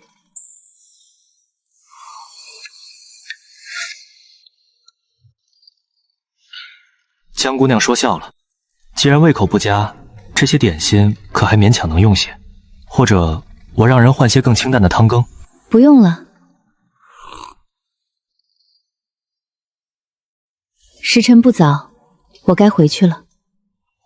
我让护卫驾马车送你回去。多谢。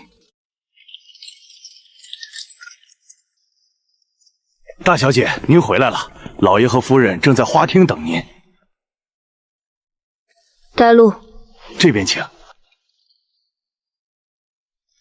杜生，你回来了，可用过晚膳了？要不要让厨房再给你备些？哼，一天天不着府，就知道往外跑，像什么样子？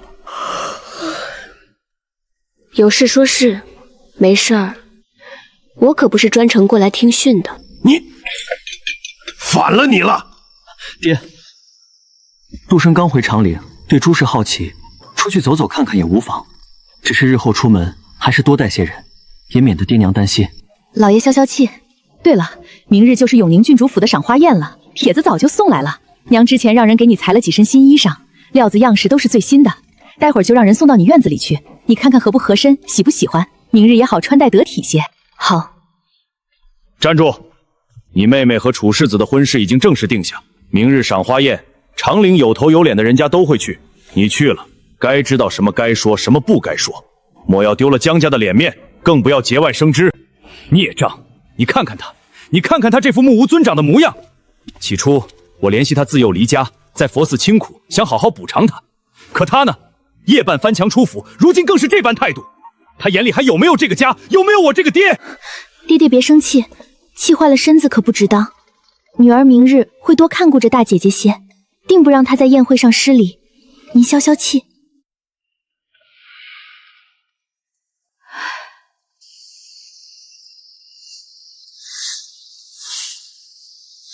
大小姐，您回来了。小环，去给我找2床被褥来。是，奴婢这就去。可以了，下去吧。今晚无论听到什么动静，不必过来。还有，若夫人送东西过来，也不必唤我，收下即可。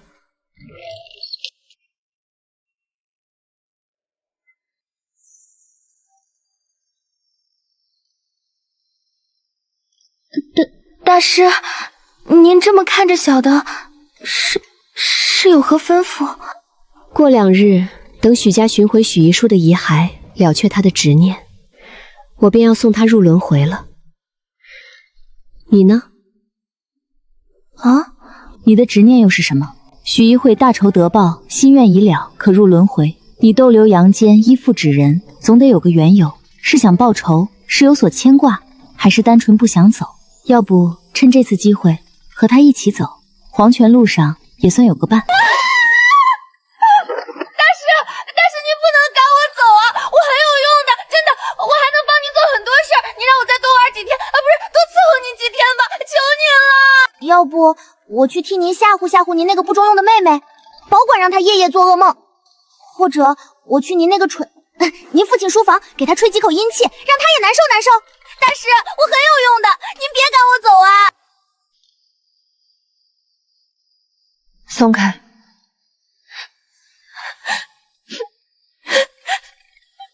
别扯那些没用的。我问你，你真正的执念到底是什么？我就是个短命鬼，生前没做什么大恶，可也没积什么大德，稀里糊涂就死了。我最大的执念就是不甘心啊！我就想再活得久一点，看看这世间更多热闹，尝尝更多没吃过的好东西，哪怕是以现在这种样子，多留一段时日也好。我就这点念想。当然，如果能帮到大师，那就更好了。大师您法力高强，跟着您肯定有热闹看。行吧。等我从江家脱离之后，身边确实缺个打理杂物的管事。不过鬼魂之体长期滞留阳间并非正途，依附纸人终非长久之计，且与你自身魂魄亦有损耗。我可以，大师选我。我生前虽然没管过家，但我机灵啊，我学得快，我啥都能干，端茶送水、打扫庭院、跑腿传话、看门护屋。看门可能差点，但我能吓唬人。大师，您就让我再玩几个月，等我帮您把事儿都理顺了，您再送我去投胎也行啊。行了，别嚎丧了，我还没死呢。去，让人给我烧些热水来。好嘞，大师您稍等，小的这就去，保准水温恰到好处。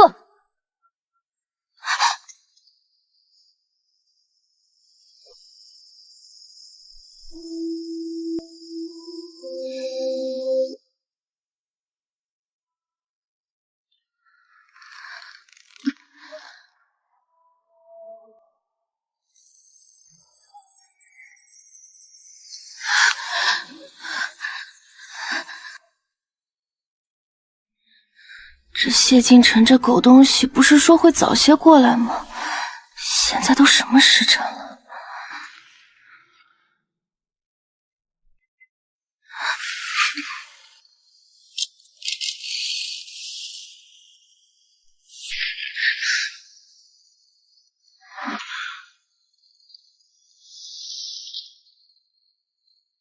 怎么才来？亥时3刻，我以为这算早了。你坐那么远，是觉得隔空就能治病吗？是我思虑不周。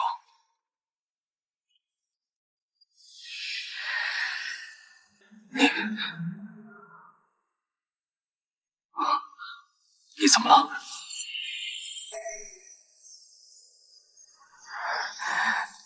你过来。我要怎么帮你？你把手伸出来。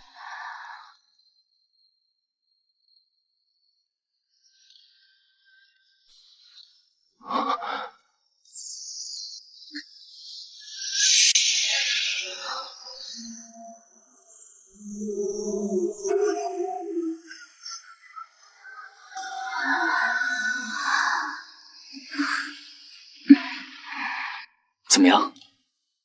可有好转？若是不行，你要恩将仇报？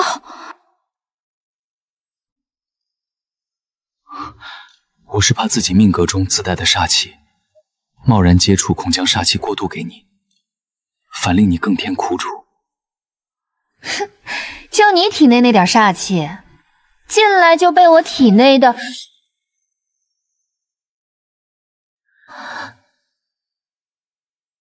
你体内也有煞气，且每逢月圆，便会如此发作。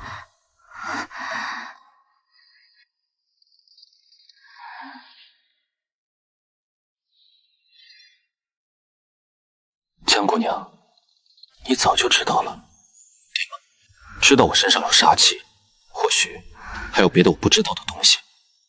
你每月15让我过来，根本不是为了看什么莫须有的病，而是从一开始就是冲着借我这股气来的，对吗？不然呢？谢世子难道以为我真是闲得发慌，每月15找你来看星星看月亮？你命带紫薇贵气天成，却又煞气缠身，阴阳交织，乃是世间罕见的镇煞之体。恰好我体内也有些不太听话的东西，每月须得借你几分贵气镇一镇，你我各取所需，互利互惠。我之前说看脸治病，可没说谎。你这张脸，连带你这身命格气运，确实能治我的病。放心，对你无害。你这紫气源于命格，生生不息，借我些许镇压阴煞。于你而言，或许还能减轻些煞气孤客之象，算是互益。至于你身上的煞气，全当我心善，顺手替你驱除了。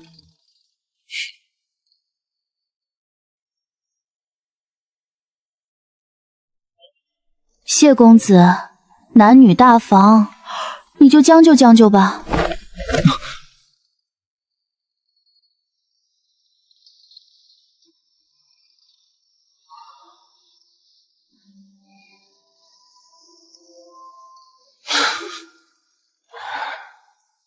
好一个男女大防！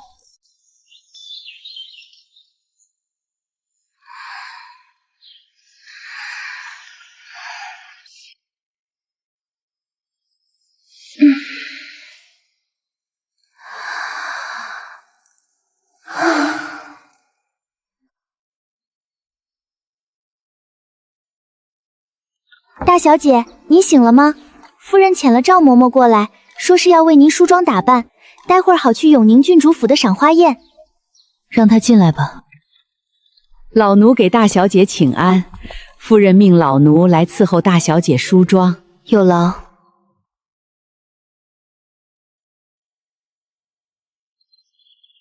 长陵城的贵女，老奴也算见过不少，可大小姐这般容貌气度，竟似天上明月，半点儿不输他们。江姑娘真是天人之姿。江姑娘，今日宴会人多眼杂，要不你也给我捡个纸身子，我陪你一起去吧，总能帮你看看。不必，你与王大壮情况不同，他魂魄完整强韧，且执念纤薄，依附纸人损耗不大。你怨念虽解，但魂体虚弱，强行依附外物，只会加速魂力消散，与你轮回不利。安心在敌中温养，待你兄长接你回家。长陵的贵女圈，我生前也略知一二，有真性情的爽利人，可那表面笑盈盈，背后捅刀子的也不少。攀比、算计、流言，有时比刀剑还可怕，你一切小心。确实，人心可怖，比鬼当诛。走吧。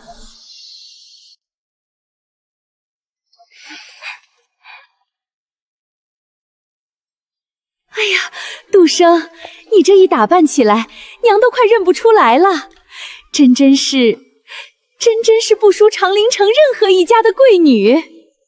过誉了，娘，您就只知道夸姐姐。女儿今日这身衣裳头面可是挑了许久，您都还没仔细看呢。瞧你这孩子，还吃起味来了。我们婉晴当然也是顶顶好的，这身樱粉色最衬你，娇俏动人，娘看着就欢喜。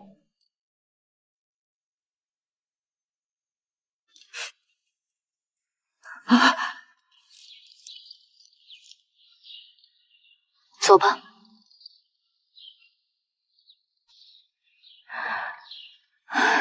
好了，快走吧，别误了时辰。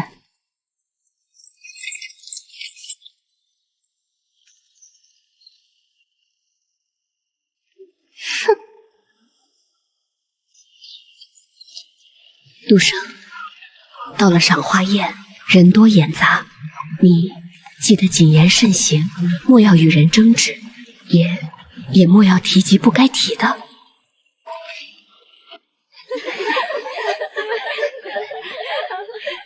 哎呀，这便是江大小姐吧？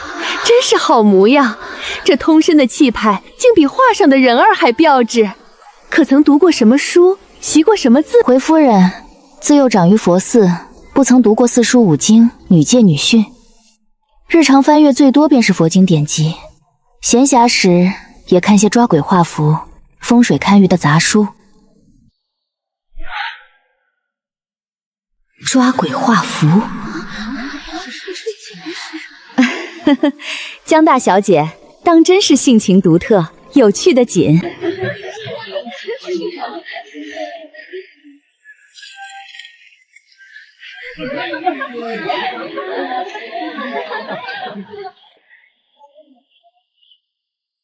你在看什么？你能看见我？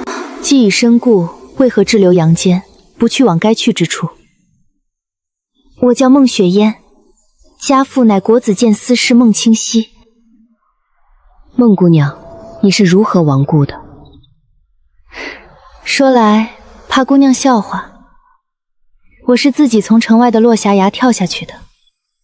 江姑娘，我死后到处游走，偶尔能听到一些游魂低语，他们说这世间有一真正有本事的大师，心怀慈悲，会帮助迷途的亡魂了却执念，重入轮回。你能帮帮我吗？我并非贪恋尘世，只是心中有惑未解，有怨未了，无法安心离去。可以，你暂且跟在我身边，待此间事了再细说。多谢江姑娘，雪烟感激不尽。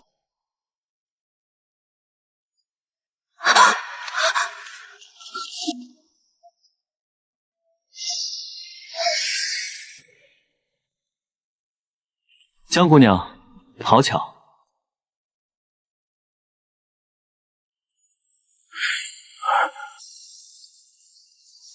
你哪位？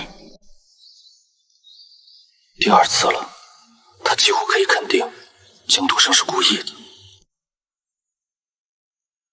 江姑娘真是贵人多忘事，不过能成为第一个让姑娘记不住容貌的人，倒也是楚某的荣幸。那楚某便再自我介绍一次，在下楚彦昭，家父乃纯亲王。昨日在酒楼与姑娘和近臣有一面之缘。哦，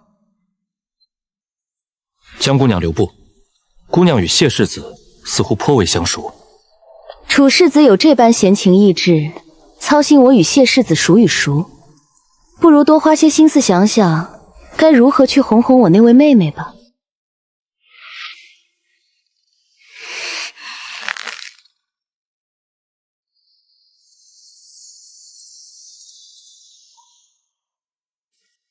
杜生，你去哪儿了？眼看就要开宴了，莫要再走远。去，将二小姐寻回来，别误了时辰。是。你看，那便是我娘亲曾嫣然。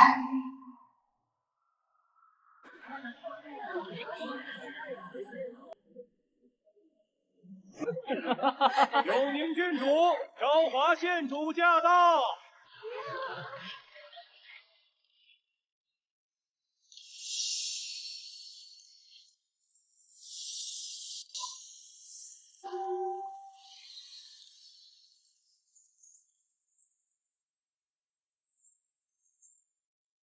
诸位不必多礼，快请起。江夫人，这位便是刚从佛寺归来的江大小姐吧？果然气质出尘，不同凡响。郡主谬赞了，杜生，快上前见过郡主。江杜生见过郡主。哟，到底是佛寺里清静惯了，不懂咱们长陵城的规矩，见了郡主殿下就这般点了事。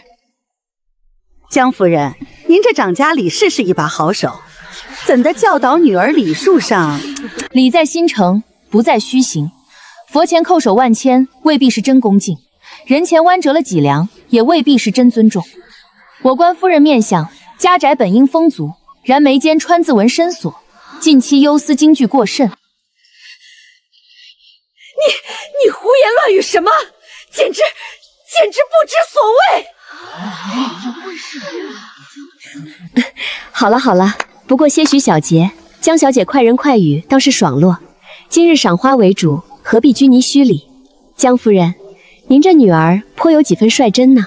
多谢郡主宽容。好了，都别站着了，随本郡主去花厅吧。江姑娘，您方才那般说王夫人，据我生前所知，她可不是什么宽宏大量之人，素来睚眦必报，御史的笔杆子和嘴皮子最是厉害。若她在王御史耳边吹风，怕是会对江大人不利。无妨哟，我看我那便宜爹也挺不顺眼的，他若因此头疼，我或许还能得些清静。姐姐，方才你与燕昭哥哥在那边说了些什么？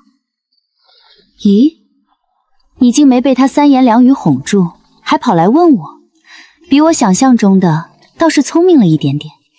姐姐，我与燕昭哥哥的婚身事已是两家定下的事实，父亲母亲都点了头的，还望姐姐与他保持距离，以免平白惹人闲话。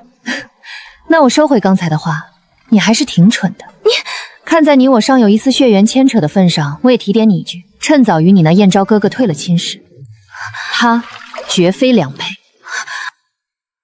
我就知道你突然回来没安好心，你就是觊觎燕昭哥哥，你休想！我告诉娘亲去。我佛慈悲，却渡不了蠢货。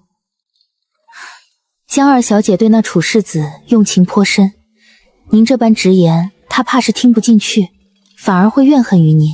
由他去，执迷不悟，终将自食其果。我的提醒只说一次。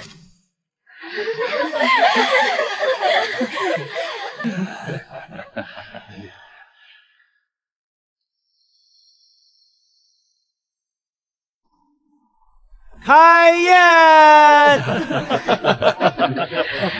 说起来，今儿这园子里的姑娘们，一个个真是花团锦簇，瞧着就让人欢喜。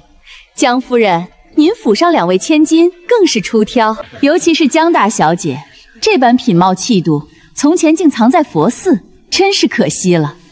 想必如今上门提亲的门槛都要被踏碰了吧？哎呦，瞧我这记性，忽然想起一桩旧闻来。好些年前，当大写与醇亲王世子是不是还指腹为婚来着？还是2家老爷子口头说下的，当时可是传为美谈呢。只可惜后来，时过境迁，物是人翻喽。王夫人说笑了，那都是长辈们酒后的戏言，当不得真。孩子们都大了，各有各的缘分。戏言，我可是记得真真的。当年江老爷子与老王爷交好，酒后指着说要结亲，多少人都听见了。对了，当时还交换了玉佩来着。怎么，江大小姐离京久了，这桩事便不作数了？不过也是，如今楚世子与江二小姐郎才女貌，佳偶天成，就是嘛，提她作甚？只是这姐姐的婚事倒让妹妹成了去，也是缘分奇妙，佳话一桩啊。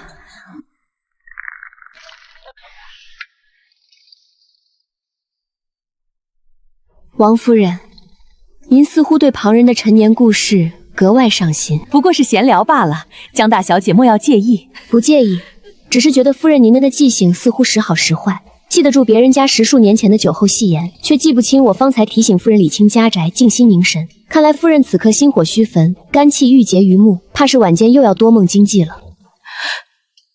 至于您说的姐姐的婚事，妹妹成了，此言大谬。姻缘天定，人事纠葛，个人有个人的缘法，也个人有个人的选择。旧日一句戏言，如同春日落花，风过无痕。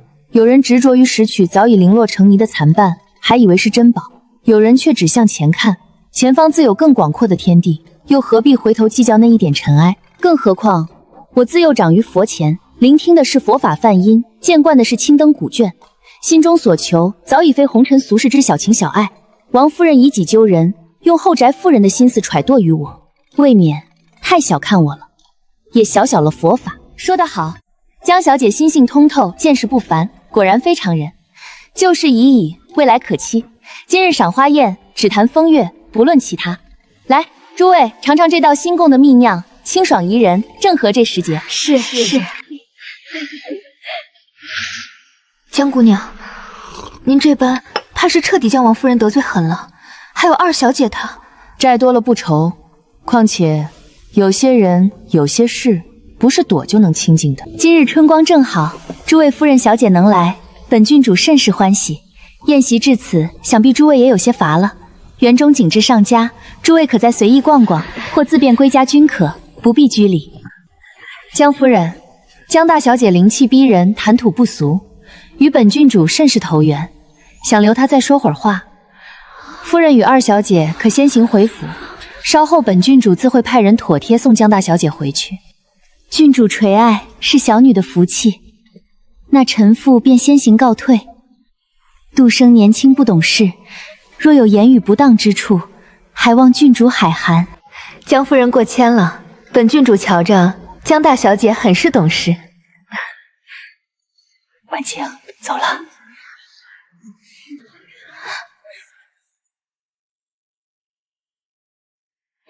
江姑娘，本郡主留你，并非只为闲谈。方才席间，你观王夫人面相，所言之事颇为一针见血。本郡主很是好奇，你在佛寺之中，除了诵读经文，莫非还修习了其他艺术？郡主特意留下臣女，恐怕并非只为闲谈，或是确认臣女是否修习艺术。您是想让臣女帮您寻人，又或是鬼魂？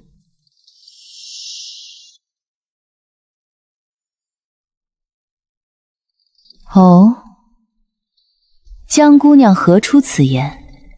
本郡主要寻何人？郡主不必试探臣女，若臣女猜得不错，郡主今日设宴，起始目的的是为昭华县主择一良配。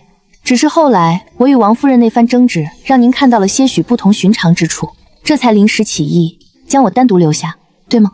观郡主眉宇之间，萦绕着一缕经年不散的忧思，非关自身，亦非全然关乎县主，乃是对故人的未解之念。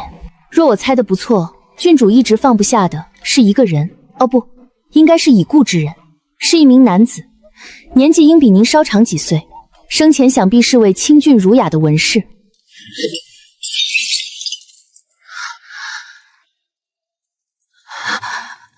江度生，你可知欺骗本郡主，妄议宫闱秘事，是何等下场？郡主不信，亦是常理。这世间多的是故弄玄虚、招摇撞骗之徒。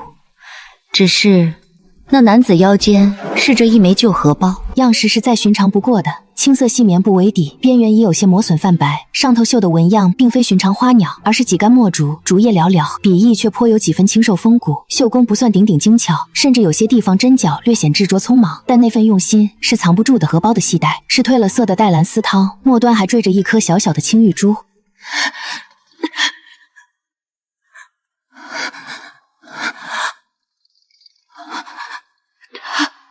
他真的还在？他还好吗？不，郡主，我能看见他，亦能让您看见他，但天下没有白得的机缘。我想与郡主做一桩交易，说来听听。很简单，第一，我需要郡主在适当的场合承认并肯定我的能力。无需大肆宣扬，只需在日后有足够分量的夫人、贵戚、贵女面前，略微提及我为您解决了一点小小的烦恼即可，让长林城这个圈子里的某些人大小知道，还有江度生，他们或许用得上，也或许需要忌惮的本事。第二，在我需要的时候，请郡主以您的立场，对我脱离江家之事表示理解，或至少加阻挠，不随众非议。你的胃口不小，本郡主的事可不是那么好借的，更何况你如何证明你真有本事解决本郡主的烦软？仅凭能描述出的一枚荷包，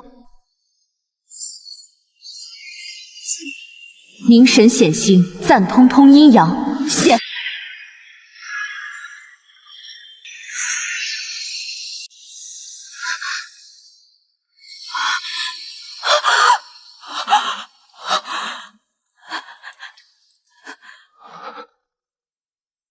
阿楚，昭儿。清河，真的是你一直在这里。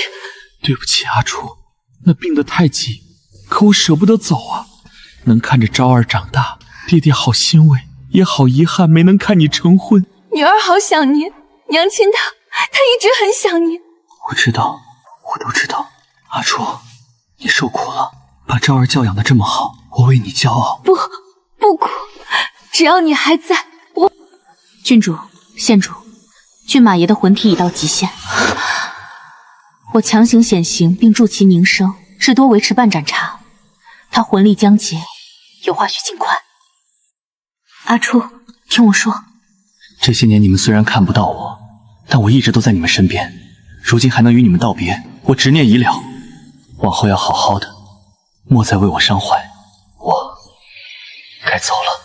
不，清河，再等等。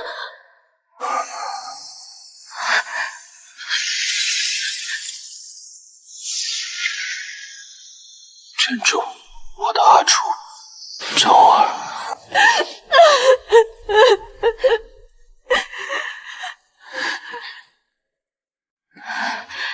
江度生，你的本事，本郡主见识了。那么，郡主的答案呢？你的2个条件，本郡主答应。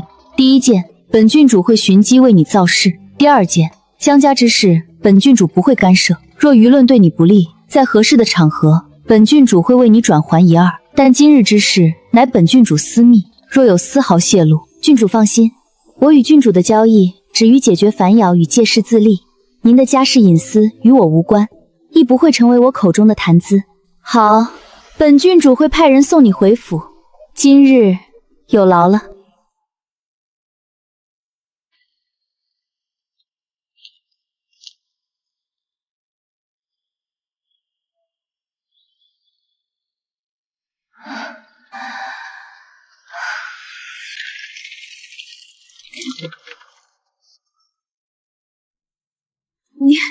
你知不知道你今日在郡主府说的那番话，将我置于何种境地？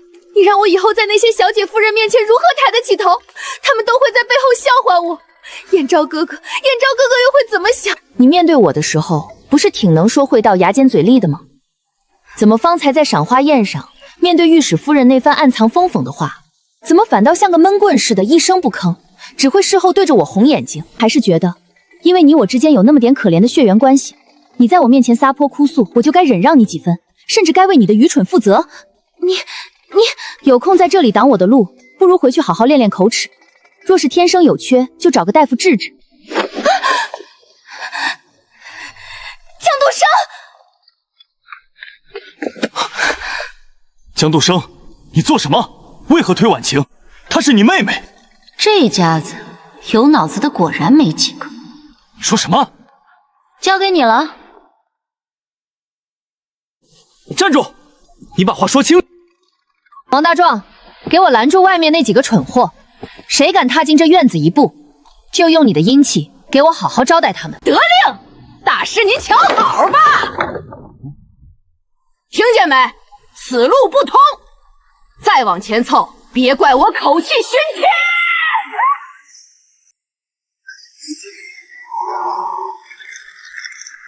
翠后，这不是活人。大哥，这到底是什么妖魔鬼怪？先离开这里。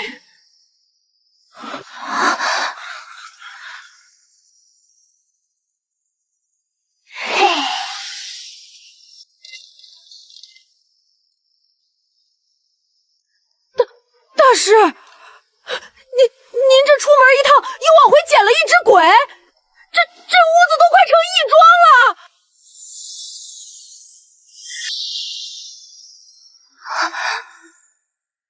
孟妹妹，许家姐姐，你怎么会？徐姐姐，我们上次见面还是在你出阁了前，你那时笑得多开心，我们还约定要常通信，你怎么会这样？那人他在外头养了人，被我撞破，竟狠心推我，那畜生，他怎敢如此？我的事也罢，可你呢？你怎么也会？你遇到了什么事？是谁害了你？说来话长，就慢慢说。这里没有外人，也没有活人的规矩，我们可以彻夜长聊。明日我便带你回孟府。劳烦通报江府大小姐江杜生求见孟夫人。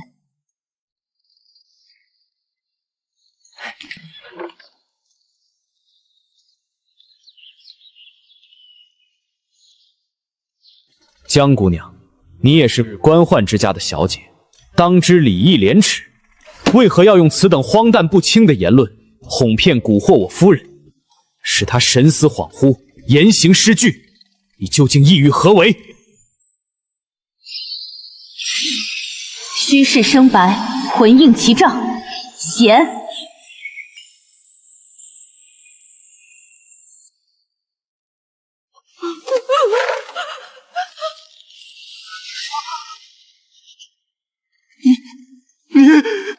嫣儿，我的嫣儿！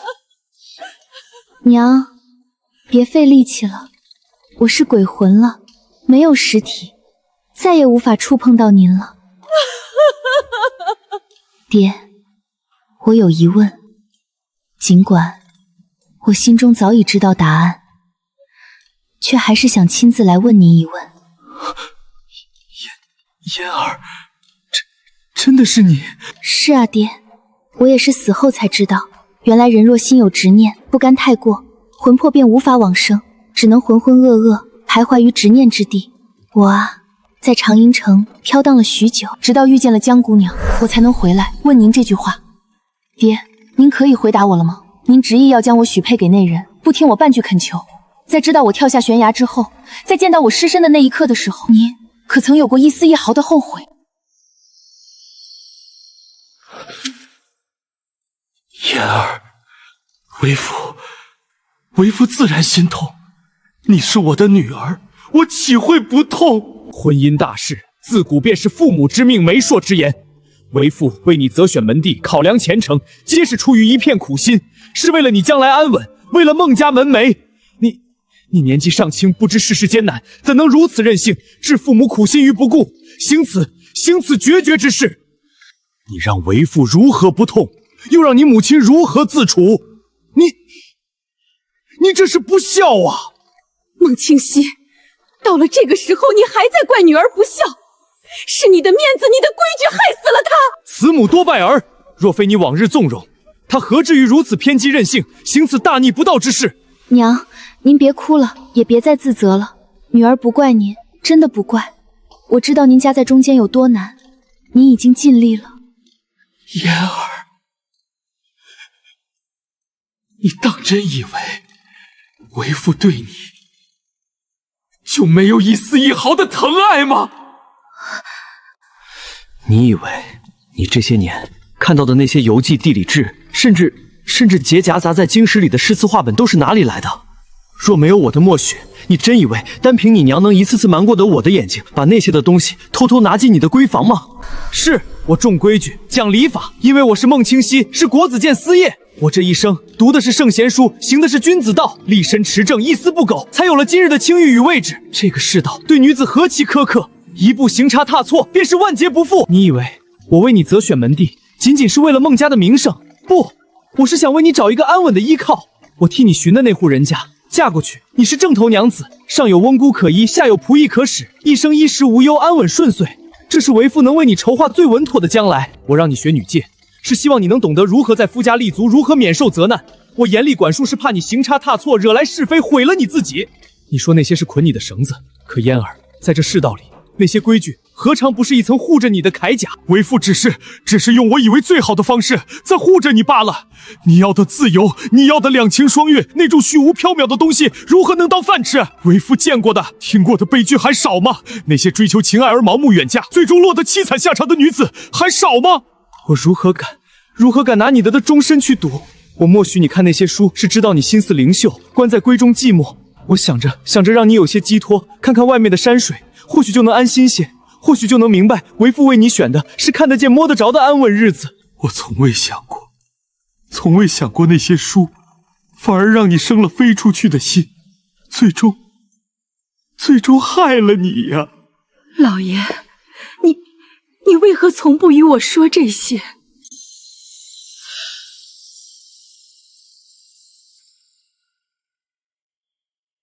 爹，听到您说的这些，我很开心。原来爹不是不爱我，只是您爱我的方式和我期盼的隔了千山万水，隔了一整套您奉为归公的圣贤道理。您想把您认为最稳妥的日子给我，却忘了问问我，那样的日子我是否愿意进去，是否能喘得过气。我现在好像有些明白那句话了，父母之爱子，则为之计深远。爹，您用您的方式为我打造一个铜墙铁壁的堡垒，把我护在里面。只是这堡垒的砖石是冰冷的规矩，是别人的眼光，它太冷了，也太小了，小到装不下一个活生生的人。所以我不怪您了，爹，也请爹不要再怪娘，更不要怪自己了。这场悲剧里，或许没有谁是纯粹的恶人，只是我们都太固执地守着自己的世界，用错了力气，也错过了听懂彼此的机会。爹，娘这些年心里的苦不比您少，她既心疼我，又不敢违逆您，日夜煎熬。娘，爹他也并非铁石心肠，他只是被他的道理困住了，用错了方法。我该走了，江姑娘，多谢您带我来此，让我得以问出心中所想，也听到了不曾想过的答案，我的心结已了。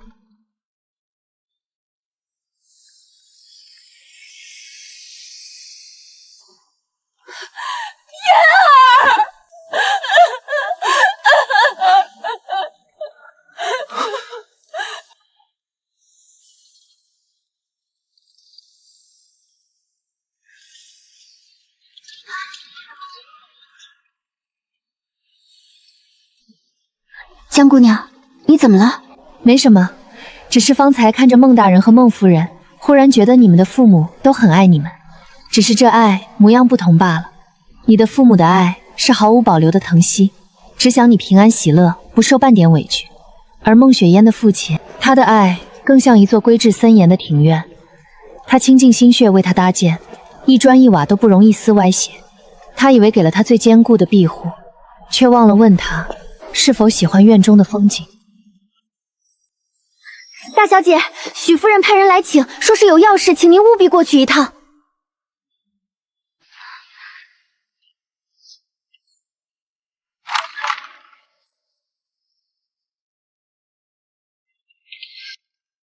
江姑娘，你来了，你快看看，这真的是我的遗书吗？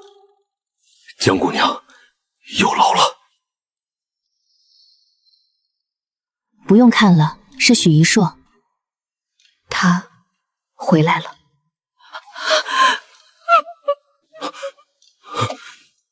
想好要安葬在何处了吗？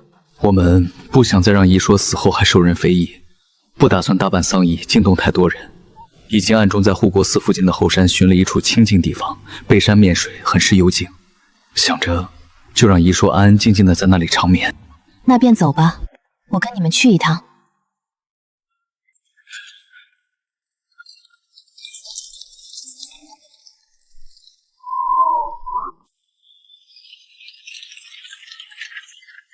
就是这里了，江姑娘请看。可以。此处地气清正，远离纷扰，又有佛寺祥光隐隐照拂，就在此处下葬吧。开始吧。跟来的仆役和鬼卫退到100米开外。现在我让许一书与你们做最后的道别吧。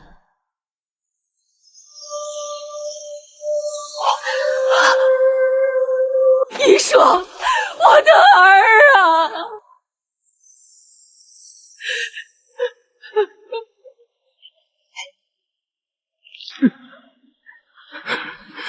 爹娘，女儿不孝，若当初肯听你们一句劝，不嫁那王瑞，该有多好啊！不怪你，是娘不好，是爹娘不中用，护不住你啊！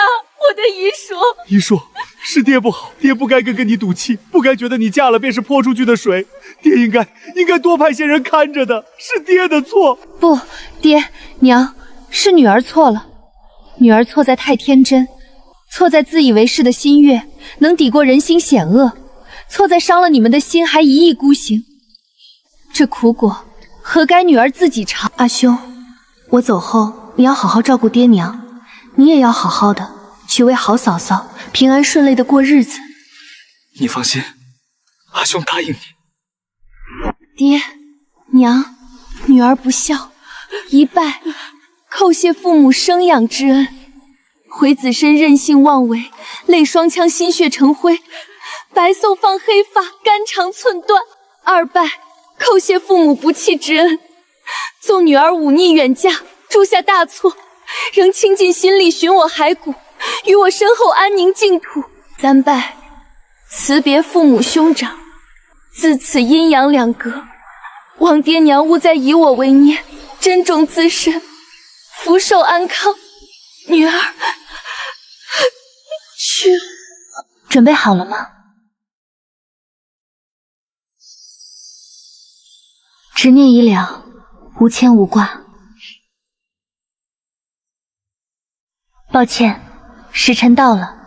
爹娘阿兄，你们放心，黄泉路远，但我不孤单，有孟家妹妹陪我，我们说好了一起走，路上做个伴儿，不会害怕的。魂兮归止，尘缘已清，怨会消散，灵庭自明，金凤玄章，开路隐形，晚生净土。齐！现在，请你们每人亲手为许一说添上一捧土，心中默念对他的祝福，这祝福会伴随他踏上往生之路。一硕，我的儿，娘愿你忘尽此生苦，来世投生安乐家，一生顺累，无忧无愁。爹爹愿你魂归安宁，来生定要平安喜乐。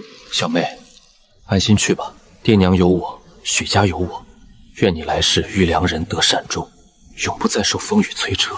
阴阳有序，魂归有路。鬼门开！爹、娘、阿兄，珍重自身，莫要过于伤怀。女儿去了。各位节哀顺变，回去吧。大恩不言谢，江姑娘日后若有需要，许家上下绝不推辞。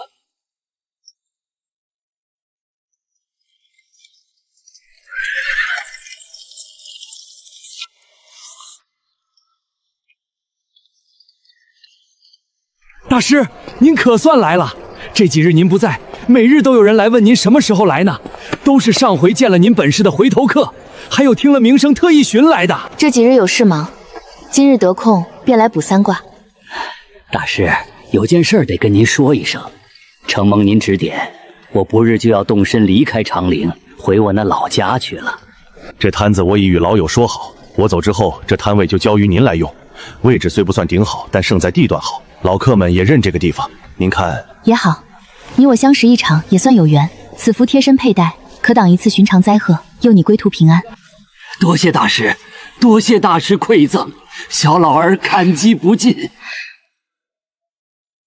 从某种程度来说，江婉晴和楚彦泽还真是天造地设的一对，一样的烦人。